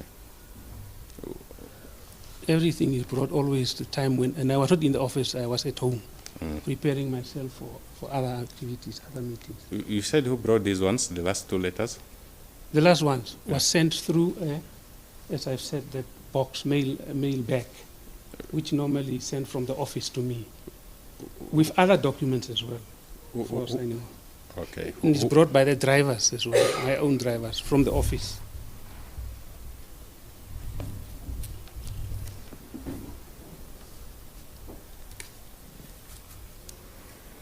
Okay, in this letter, you also signed this letter which depicts there that the Honorable Minister agrees to the beneficiaries paid by Fishco using the process of governmental objective quota. Is that correct? Correct, my lord. Okay. And then the beneficiaries are listed at the next page, Correct, my lord. and you signed those pages. I signed them, yes, this one I signed. Okay. Yes, my lord. You've already testified on the governmental objectives, being the National Fish Conservation Trust and drought relief. Correct, my lord. What governmental objectives were you confirming for Loki Investments? My lord, I want to refer our courts to my annual addresses. Mhm. I don't know whether it's in which file. That year, 2017, 2018, a number of rights came to an end, fishing rights companies. And I highlighted that in my annual address, that address that was prepared for me to go and read to the industry. I testified in my evidence in chief. And the officials of the Ministry of Fisheries and the officers of the PS, they in fact allocated quotas to entities whose rights came to an end. And they know that they keep a record of right holders, of quotas, as well as licenses. A registrar, I've said 43-1. And these very names here, which were appearing on the steer and fender report, for sure I would not know. I don't have a record. And this, my lord, was included in governmental objective quotas was allocated by our management staff to this for the benefits of this wells. And when I received this very letter, I said, go and verify, because I don't keep records of rights, quotas, and things like that. And I know, to my recollection, my lord, I was told by the management of the Ministry of Fisheries and the Office of the PS that if we don't allocate, if there's no allocations for governmental objective quotas, there would be unemployment. I think I testified that as well. And the investments that those companies have done, those right-holding companies, would also be an issue, and we will have a serious issue. That is what I testified. So on the basis of that, they told me, no, these things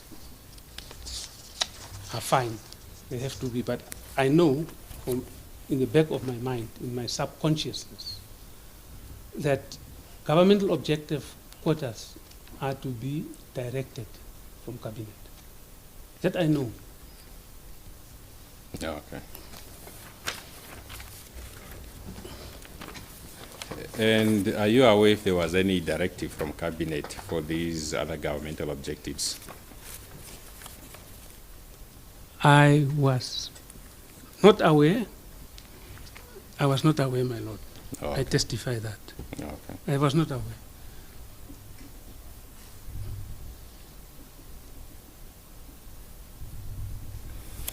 All right. I know we dealt with this on the first letter, but in respect of all the letters, you appreciate that on the face of these documents, taking into consideration you signed these documents, that you are agreeing that the persons who are benefiting from governmental objectives were the correct beneficiaries. You are agreeing to the... Can you come again? Okay. Because I am not sure. Maybe let me rephrase it. That you are agreeing to the beneficiaries listed there in paid by Fishrot as entitled to the governmental objective quotas. The letter says the minister agrees. Yes. On the face of the documents, that's what... On the face of the Yes. document. And there's nothing else in writing indicating otherwise. I have, as I've stated, my lord, I have signed these letters not to be a stumbling block or a bottleneck Mm. in the finalization of this very annual financial statements So of Fishco. That was in fact the essence of my thing, and that's why I've said sign, go and verify. Go to the officials of the ministry who are responsible for the registry. Go to them. Go to them who are responsible for receiving applications for quotas as delegated by the then minister on 2001 in terms of the regulations pertaining to the harvesting of marine resources. Go to them because they are the authority. They know at least what's going on. Okay. Because that, as I've also testified in my evidence in chief, I said that, my Lord, the trust I have in this very high level appointees, the management, CEO, the board, because the board is supposed to be accountable. I mean, the management is supposed to be accountable to the board. Okay. So, looking at these documents, you appreciate that when the trial starts, an explanation will be required from you as to why you signed these letters indicating that you are agreeing that these are the beneficiaries of governmental objective quotas, yeah? My Lord, I am here for an application for bail. When the trial starts, my Lord, for sure, the basis of my defense, for sure, will be informed of what I'm saying today, what I'm testifying today as well. Oh, okay.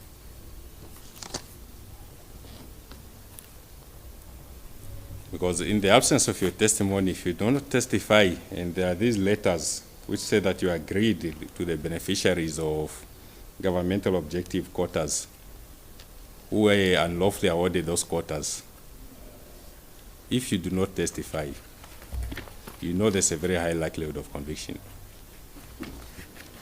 I will test. My Lord, that is quite argumentative, and I think this is an aspect that should be left for argument between the parties, because those letters might not even be admitted into evidence at the end of the day, as it pleases the court.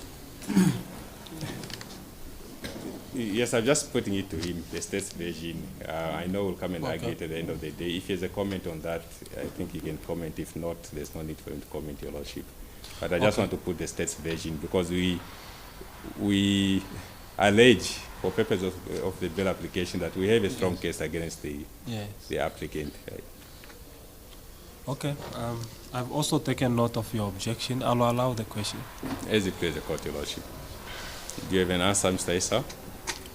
Repeat your question, Oh, okay. just to recap. You appreciate that in the absence of your evidence, these letters which you signed, where you agreed to be the beneficiaries of governmental objective quotas, and you also agree that these quotas were unlawfully awarded to some of these beneficiaries. If you do not testify to explain this, there is a likelihood that you'll be convicted. My Lord, I am testifying today and even yesterday that I will not plead guilty on the allocations of quotas to non-right holders, because I am not allocating quotas to non-right holders. I am, in fact, signing off the internal memos which are recommendations of quota allocations. And whatever happened here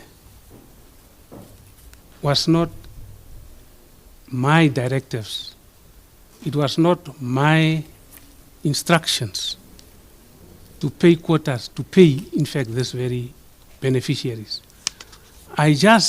What I did only, as I've said, I signed these very documents to not be in the way of the finalization of the audits, the annual financial audits of Fisco. That is, in fact, my departure point of this very matter. Okay. So I will not plead guilty today or in the future for having diverted funds. All right. You also testified in relation to your assets that you own a farm, Dakota. Mm-hmm.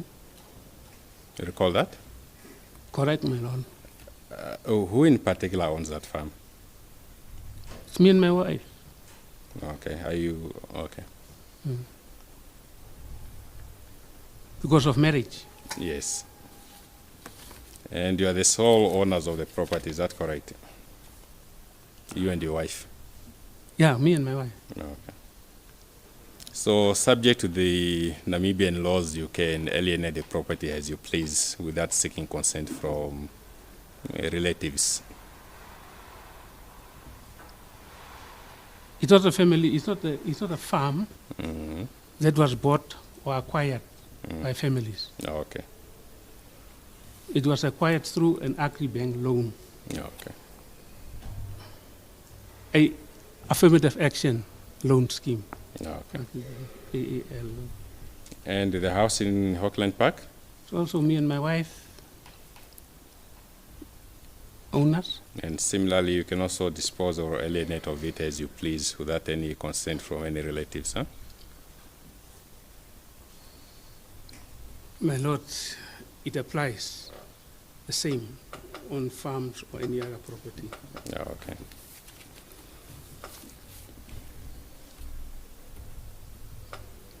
Mr. Temson Atiguilipi is your son-in-law in this case. Married to our daughter. All right. And from your evidence, has he done any improvements on the farm? I gave him permission, and my children, especially him and his wife and my children, son, if they want dwellings, they can put up their own dwellings there. And they did that. What exactly did Mr. Temson Atiguilipi build at your farm? Thompson, Atukilu, yes. Is the same name? Yeah, it's a little bit water. Okay.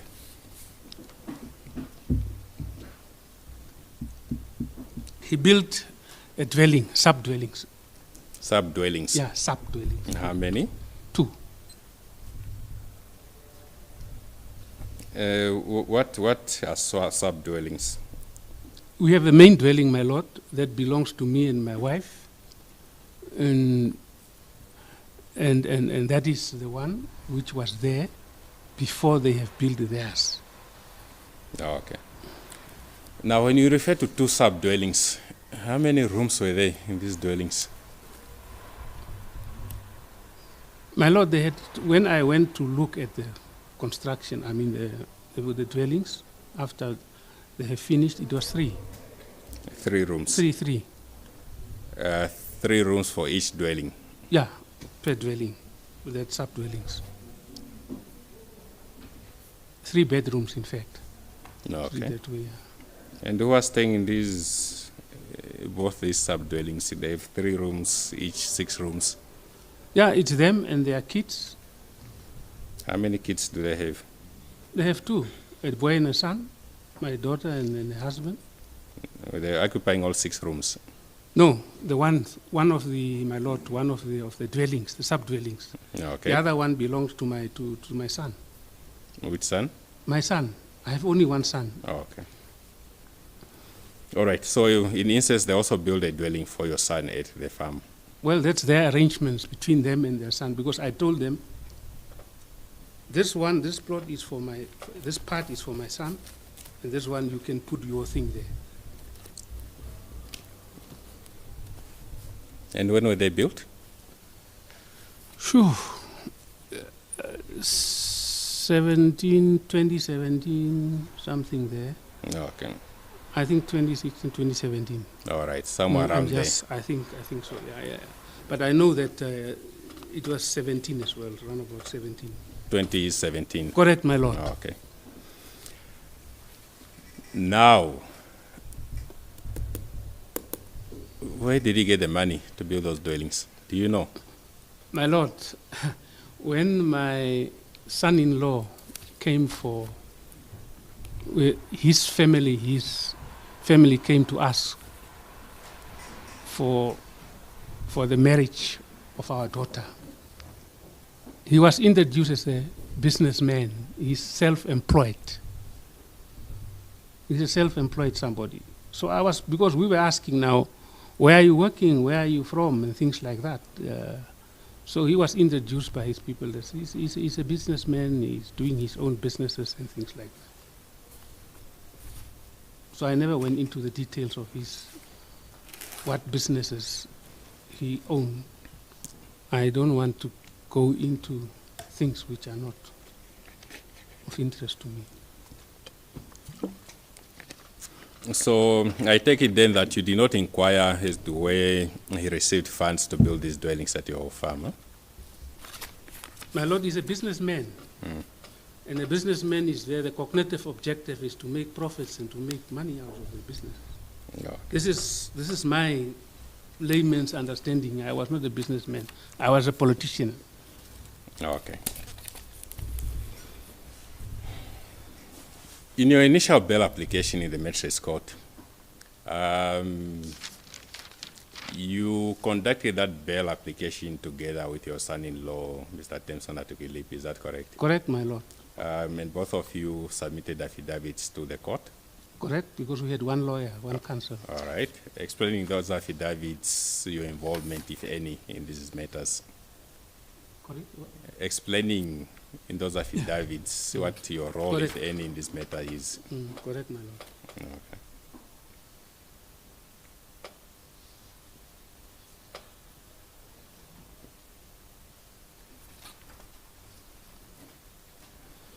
And you are aware of the allegations as contained in the docket that governmental objective funds derived from the governmental objective quotas, as you already testified, were transferred to the law firm DHC, and that they were also, are you also aware that they were further paid out to a certain entity called Silex Investments as contained in the disclosure?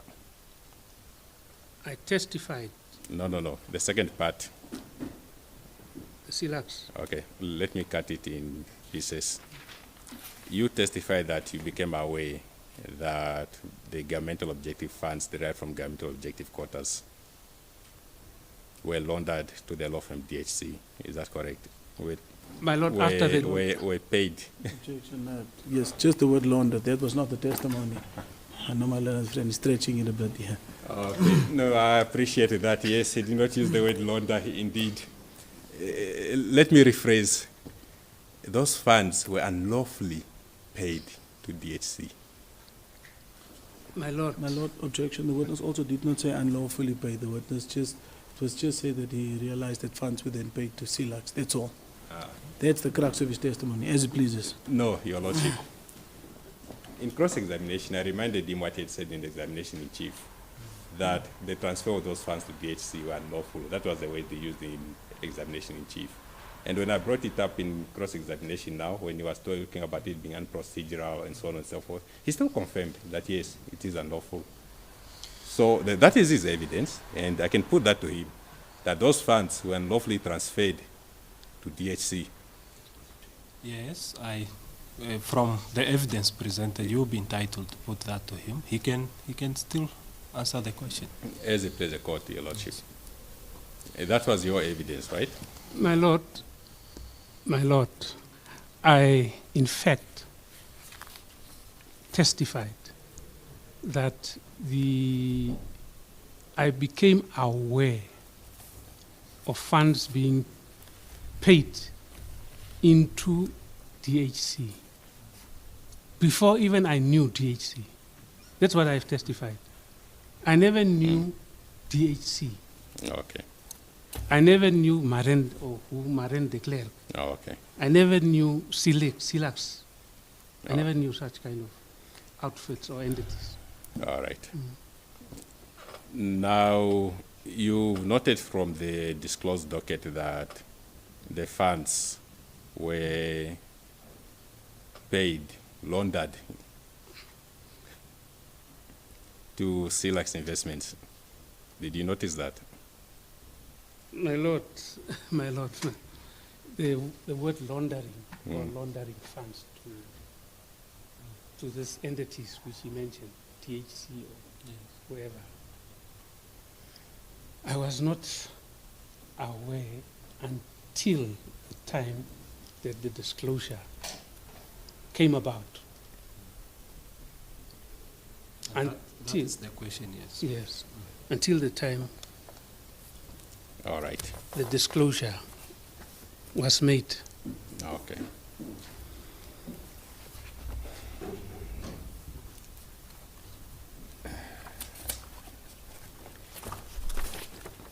I just want to, And that has, in fact, changed the perspective. excuse me? That has changed the perspective of this case, these allegations, these indictments leveled against me. Change the perspective, your perspective. Well, the perspective of the facts, the new facts, which Um, came, because the new facts came out from the disclosure. Okay. How has it changed? How it has changed, how it has changed the perspective. Mm. It overrode, in fact, the old facts was overwritten by this new disclosure. How? That funds were transferred to DHC. Mhm. Mm. Is that the new fact you're referring to? That's a new fact. Were you not aware of that in the initial bail application? My lord, I was, in fact, when they testified there, they said funds came. I was not aware before that. I was not aware before that. But when evidence was brought through your through affidavits, that's when I became aware of that. We called witnesses to testify in the... Correct. We my did lord. not use affidavits. We called witnesses. Yeah, witnesses testified, my lord. That's Yeah. when you became aware of it. That is when I became aware that what was happening. Okay. And you had an opportunity to give instruction to your lawyer at any stage. Is that correct? I was shocked out of my boots that time when I heard that. Yes, that's not the question. No, you said instructions because I was shocked. I said, this is my personal, what came out. My reaction, my personal reaction was, I was shocked to see what happened, Oh, okay. which I was not, in fact, All party right. to. Yes. Now you became aware of the evidence when our witness was testifying. You had an opportunity to instruct your lawyer on your version, isn't that so? If you wanted to. In fact, there were versions being put by Mr. Metcalf on your behalf to the investigating officer. You don't recall that? My lord, I had to internalize to understand what really was going on here. So I cannot, in fact, go and continue testifying or instruct my lawyer because I had to internalize and to understand what was really going on. And if you don't understand, how can you instruct on something that you don't understand, my lord? You cannot give instructions on something that you don't understand. I am a layman. I was not, in fact, involved in the management, in instructions, directing monies. I was not there. Oh, okay. So I cannot give any instructions or directives to my counsel. All right. But we appreciate you duly represented by Mr. Metcalf and Mr. Bieke's Advocate Metcalf, not Mr. Advocate Metcalf, during those proceedings. I was represented by him. Yeah. All right.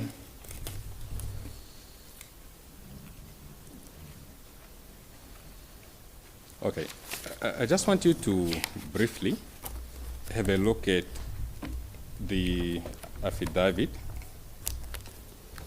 of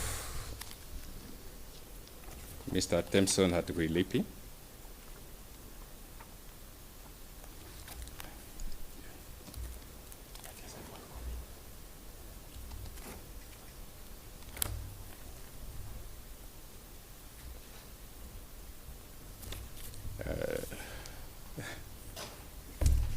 I don't know who can I give him directly, Your Lordship? I don't see the court orders here, but I do not want to.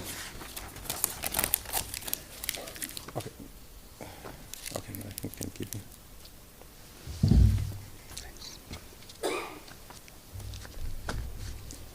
Yes, you recall he had provided. Unfortunately, I just have that copy, Your Lordship, with me. No, it's fine. You recall Mr. Hatukuilipi had provided an affidavit, yeah? Correct, my lord. And you recall that is his affidavit? Yeah, I can let me for. Now, what does it say from paragraph 95 to 98 of that affidavit? It's towards the end. 95.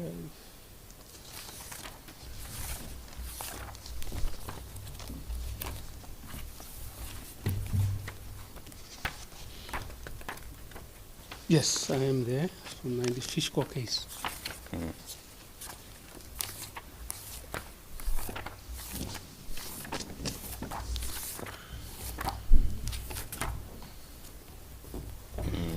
What does it say? Just He said, I do not know who Silax Investment or DHC Incorporated.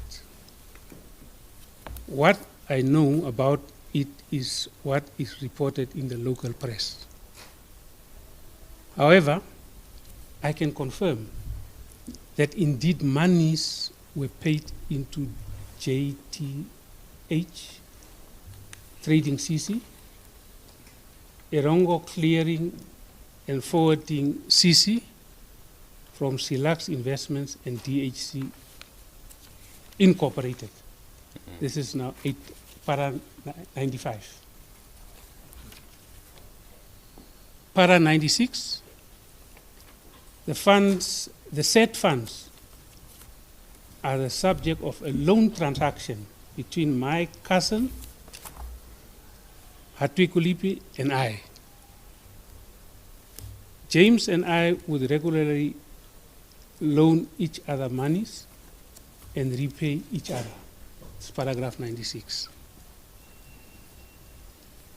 97, during September 2017, James instructed Silax Investments to pay 1 million Namibian dollars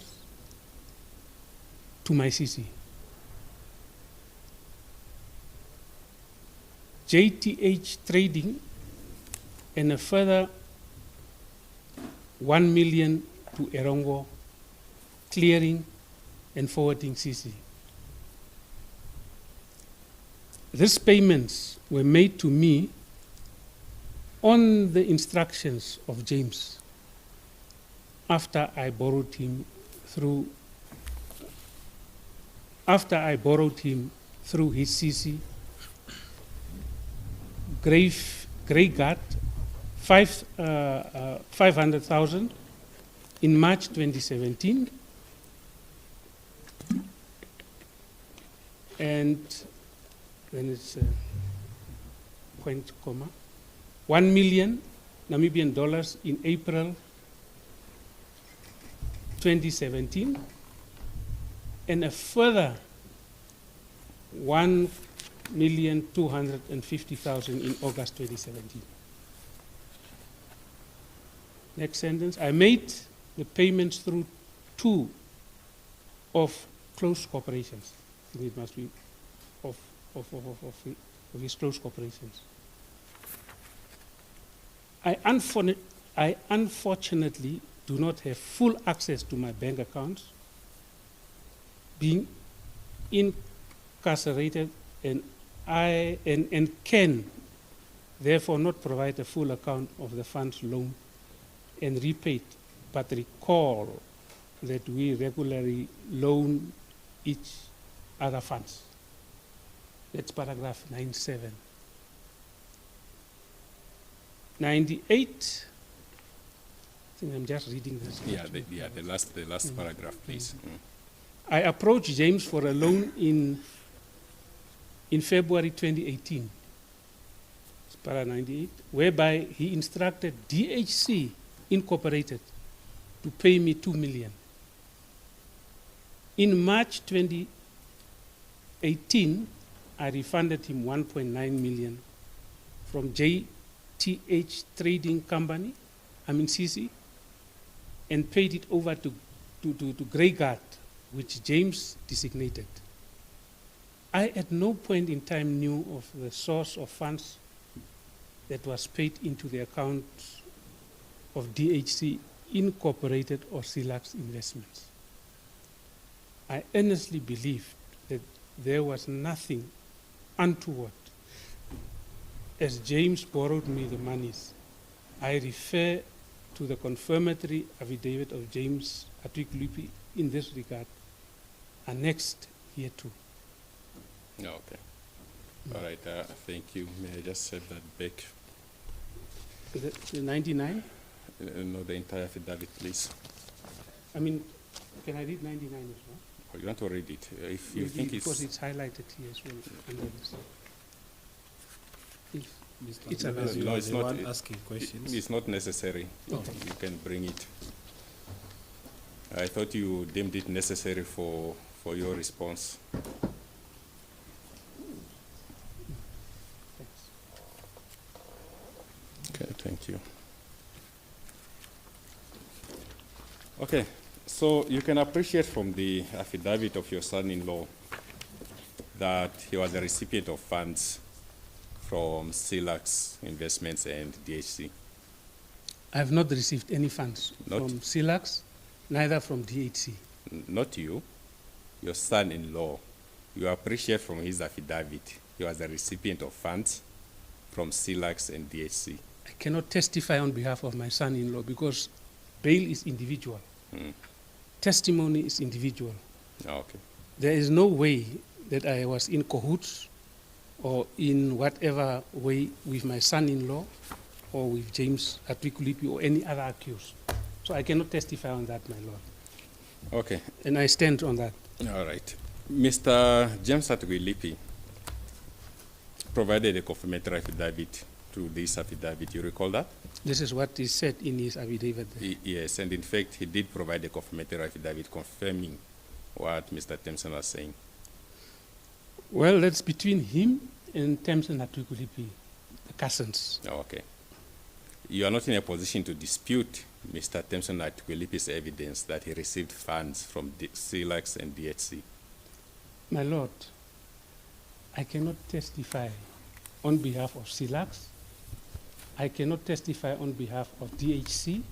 I cannot testify on behalf of my son-in-law. I cannot testify on behalf of James Atwikulipi. All right. No, it's fine. It's what it is. That is the evidence that is there.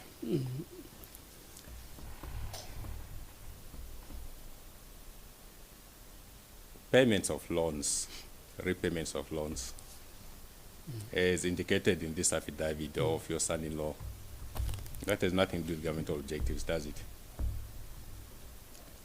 My lord, I cannot testify whether it's governmental objects or what other money was paid from DHC or from Silax. I don't know where that money, in fact, emanated from. I've said that DHC was a law firm. They had their trust accounts. They had their clients. They had whatever, where they are, in fact, getting funds from or payments from. So I cannot testify on behalf of those or confirm or whatever matter. So I cannot, my lord, I don't want to be dragged into things which I was not party to. Mr. Esau, as the Minister of Fisheries, Correct. you know what are governmental objectives. On directives of cabinet. Okay. These repayments of loans, personal loans, as depicted in this affidavit, does this have anything to do with governmental objectives? My Lord, as I've stated, I don't testify on anyone, on behalf of anybody. And I want to repeat that again. I cannot testify on behalf of my son-in-law. I cannot testify on behalf of James, his cousin. I cannot testify on behalf of DHC. I cannot testify on behalf of any entity which I don't have any interest in. I cannot testify on that. All right. So in 2017, this son-in-law of yours receives funds from DHC, he receives funds from Silex. In 2017, he builds not one, but 2 dwellings at your farm, which you have full control over. Is that right? Yes, they built 2 dwellings. Oh, okay, but then you don't know where that money came from. My Lord, I said he was a businessman. The son-in-law, as introduced to me, was a businessman, and whatever he did, I was not interfering in anybody's business. I told you yesterday where my interest was. I testified that, my Lord. I said my interest was the farm. I gave permission for them to build 2 dwellings on the farm. Wherever he is getting the money, there was no report of criminal activity that money was stolen to build those 2 dwellings. All right. And whatever I did on the farm for me and my wife and my family, money, I know where I get my money from. As I said, sales, proceeds from sales of cattle, my salaries, my S&Ts, my savings that I had. Okay. Mr. Esau,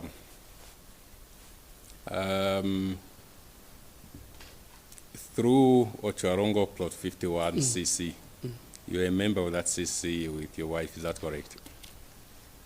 100%, my Lord. I was a member with my wife of a CC, Ocharongo Plot 51.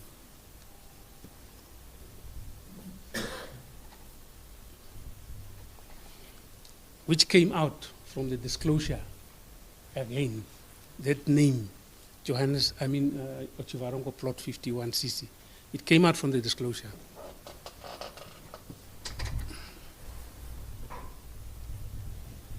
Okay, and in actual fact, you did not disclose this asset to the court in your initial bail application, is that correct? I did not disclose that, my Lord. Okay. I did not, because I never knew what is the name of that entity called Ocharongo Plot that time. It came out from the disclosure and the affidavits or the evidences, the witnesses of the state, that investigations who came and said, this is a CC. Okay. The name was not even known, because I never gave a name. Ocharongo Plot 51 was not known to you? Sorry? What name was not known? Ocharongo Plot 51 CC.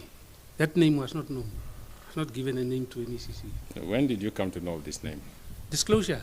Oh, when you received disclosure. Yeah, when the disclosures came, I said, oh, this is the name called Ocharongo Plot CC 51.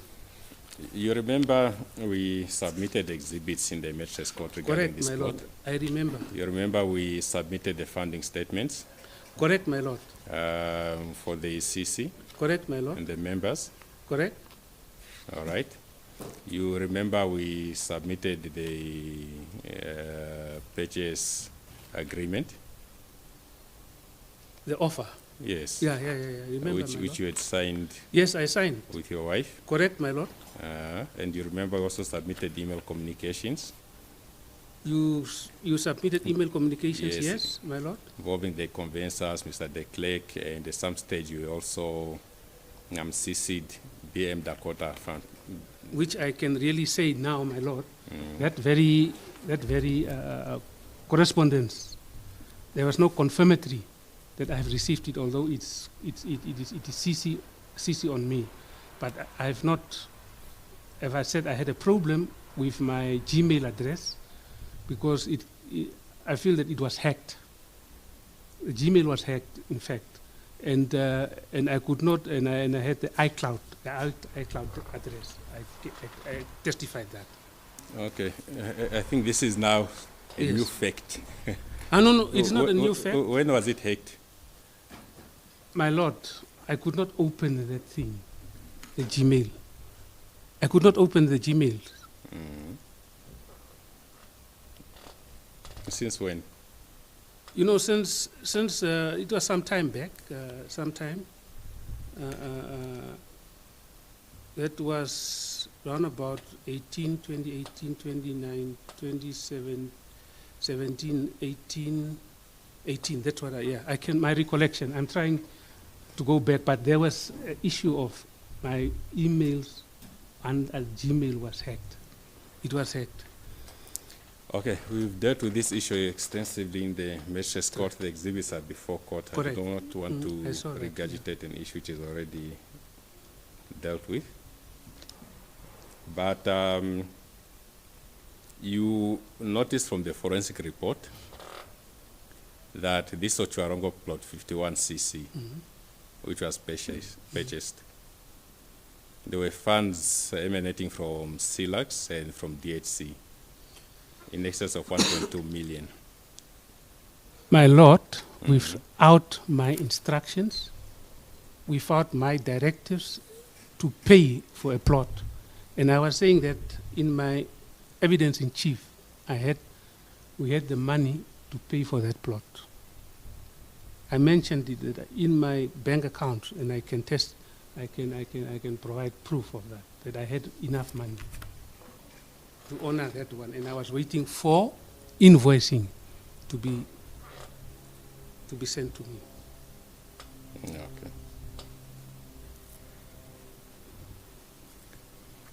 So at the end of the day, there's independent evidence. Okay. You also do not dispute, maybe before I get there, you do not dispute that this money in excess of 1.2 million, which was paid from CELAX Investments and DHC, was money derived from governmental objective quotas, as found by the forensic report. My lord, can I? To my knowledge, to my experience of transactions, let me put it this time. Whenever you purchase something, like maybe you purchase a vehicle from X motor dealer,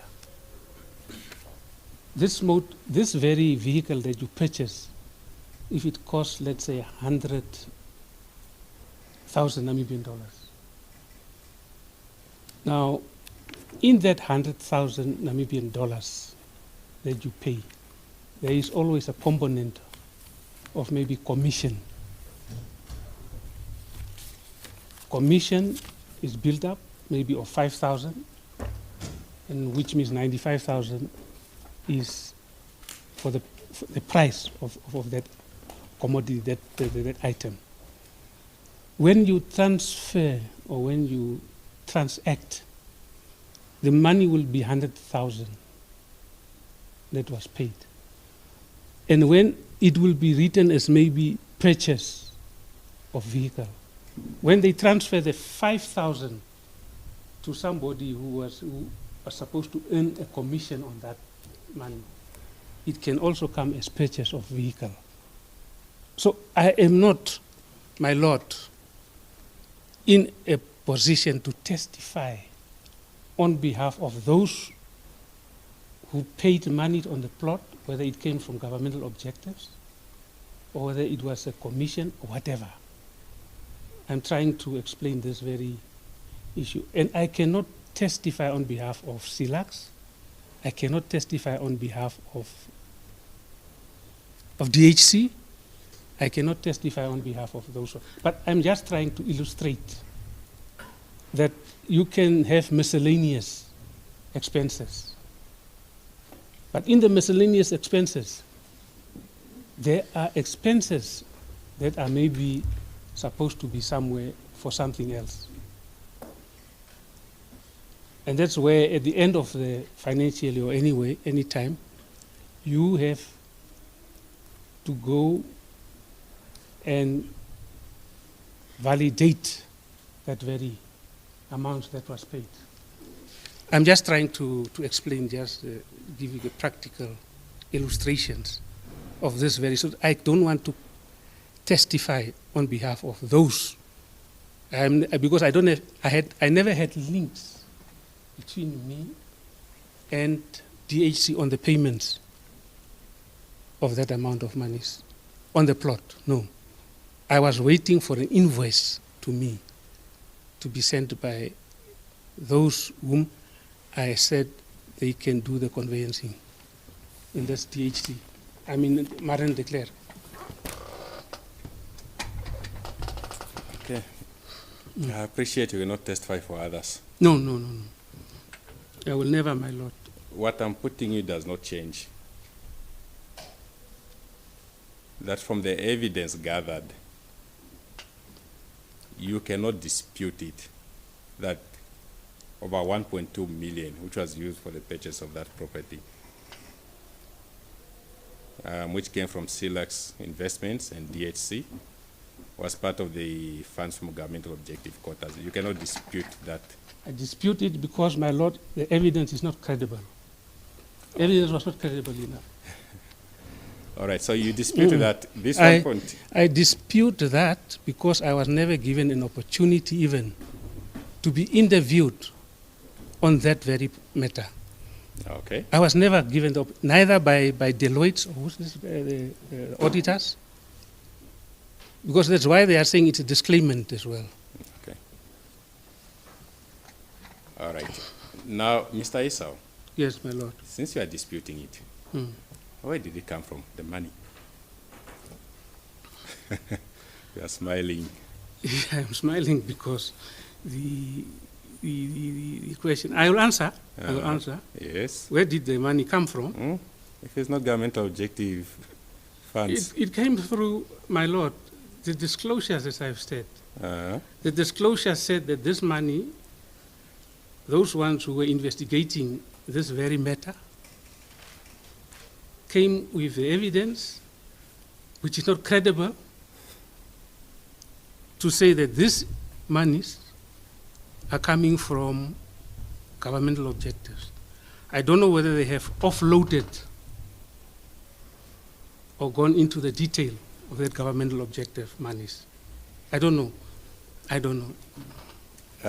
You are aware that bank statements of these entities were obtained and analyzed. I saw bank statements under the disclosure. Flow of funds were also analyzed. Flow of funds was analyzed. Yes. I saw that from Selma. Yes. The accountant, accountant from auditor. And I'm putting it to you that the money which was used to pay for that plot, 51, was derived from governmental objective quotas. My lord, as I've testified, the money that was received by DHC was never directed by me to go to DHC, whether through Fishco or whether through this Samherji, the Icelandic. I never directed money for that.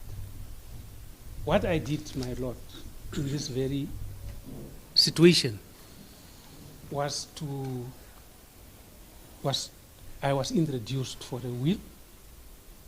I was introduced for a family trust by Saki in November 2017. And at that very occasion, when I was introduced for the will and for the trust, the family trust, I shared in the discussions with Maren that I have a house, I have a plot, I have some other assets, and I want to buy a plot in Ochivarungu. And he told me that, because I told him that that very plot must be, I want it to be under the family trust, because I want my assets also to be transferred at the end of the day, to a family trust. He told me that the trust takes a long time. I think I testified that as well. It will take a long time for you to register to get a trust. Here is this founding statement for a CC, blank, which I went to, took it home. My wife and I signed 50-50 ownership of this very thing. I brought it back in an envelope, put it in an envelope with with my copy of my birth certificate. I mean, not the birth, the marriage certificate of my wife and I. And that very matters was taken to I dropped it with the signed offer of 1.7 million for that plot.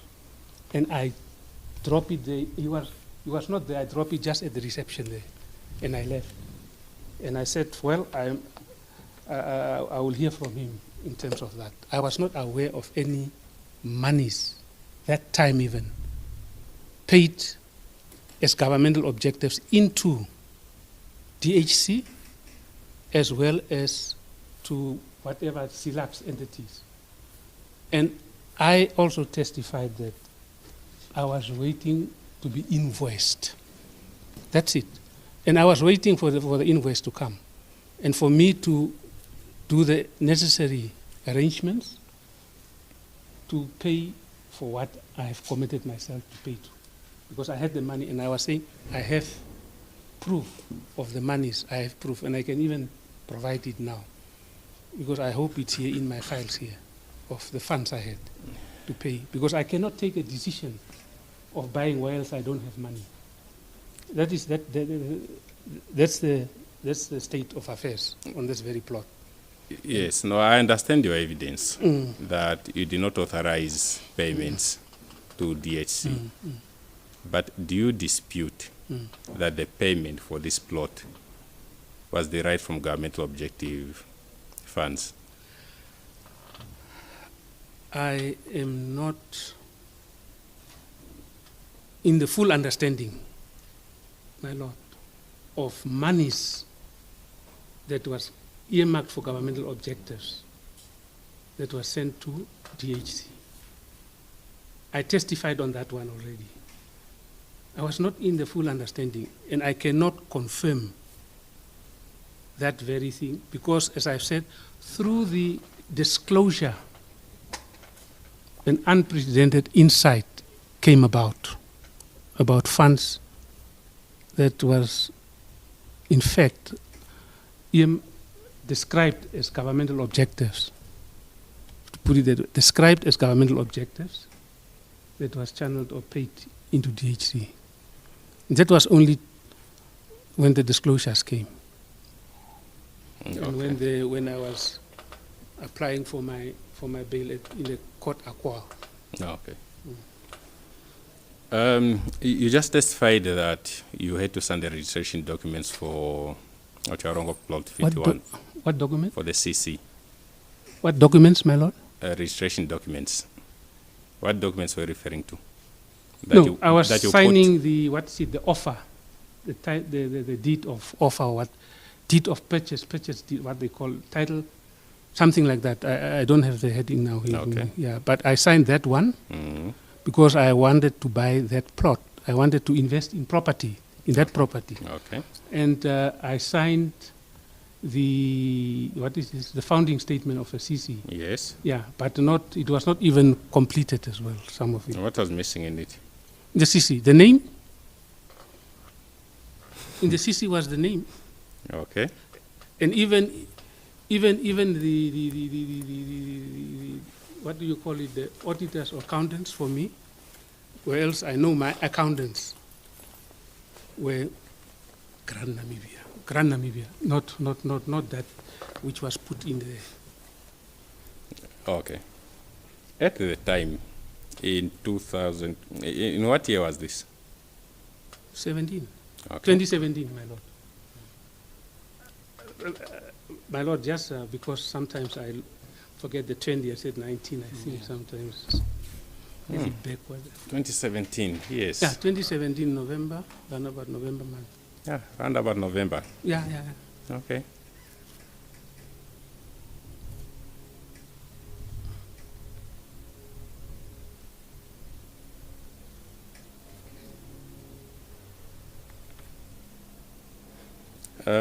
How much money were you having at the time?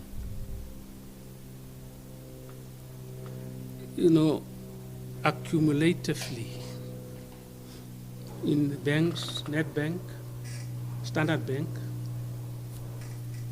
I don't want to put, I think Bank Windhoek as well, but those ones I had already 2.9 million cash. That you could use to purchase? Yeah, to pay that 1.7. Okay, this was around the time that you were offered. Now, can you explain to me, why did you tell Mr. de Klerk you don't have money at the moment, he must wait? Because one of my accounts was a call account, and I had to give 30 days notice with that bank. Okay, but the money was available. You It just was had to- available, my Lord. So it's not an issue of you It's did not not an have issue, money. yeah. Money was available. Now I'm restrained even, provisionally, not even. Excuse me? I'm restrained to access my funds. Oh, okay.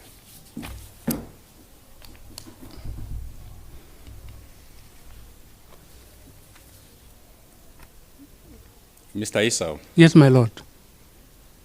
you appreciate that with the evidence at hand, which illustrates that governmental objective funds were paid to the law firm DHC, further laundered to Silax Investments,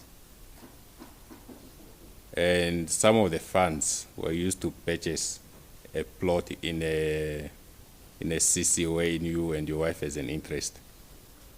You appreciate that those are serious allegations, yeah? My Lord, if funds were paid from DHC and from Silax, without my knowledge, my Lord, without my knowledge, I will not shoulder any blame. I will not shoulder any blame for a decision taken, not by me, neither will I shoulder a blame that I have directed or instructed payment. Oh, okay. So are you aware or do you appreciate that when the trial comes, you'll have to come and explain how you acquired this Otuarongo plot 51?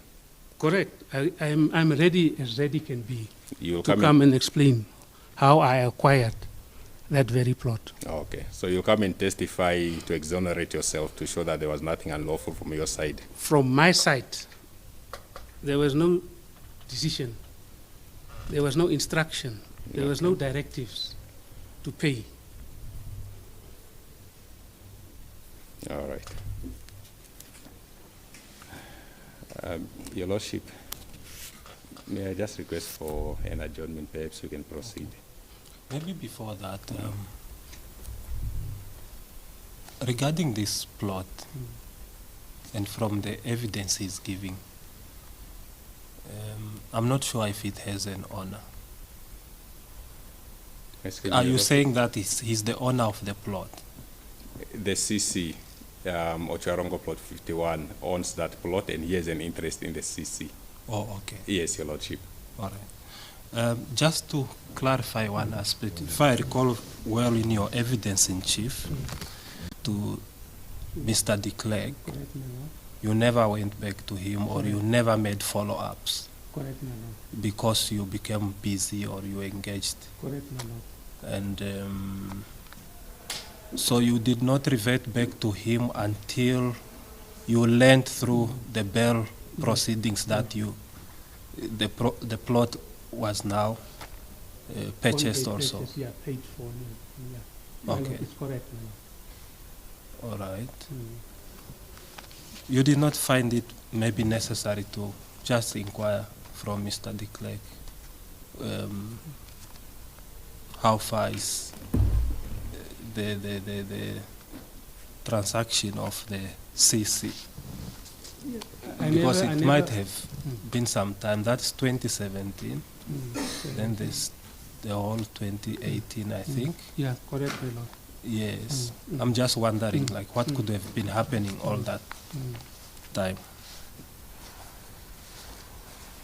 Yeah, my lord, I've never been in touch with Baron de Klerk or THC, because 2017 it was end of the year, going November, December.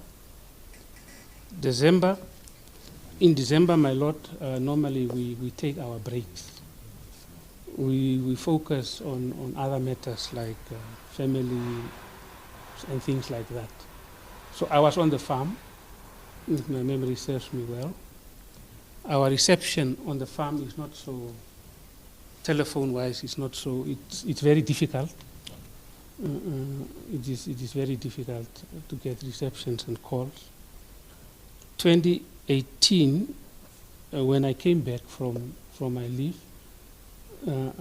normally January as well, I also take a break to work on cattle vaccination counts, things like that. So 2018 up to January 2018, I was not reachable. It was very difficult. February 2019, to my recollection, I never went back to him as well. I never went back to him. I was not in touch with him. Did you ask for a brief adjournment, or we should adjourn for lunch? I think for lunch, Your Lordship, if the court. Okay. All right, we'll then adjourn for lunch and we'll resume at 2:15. Thanks.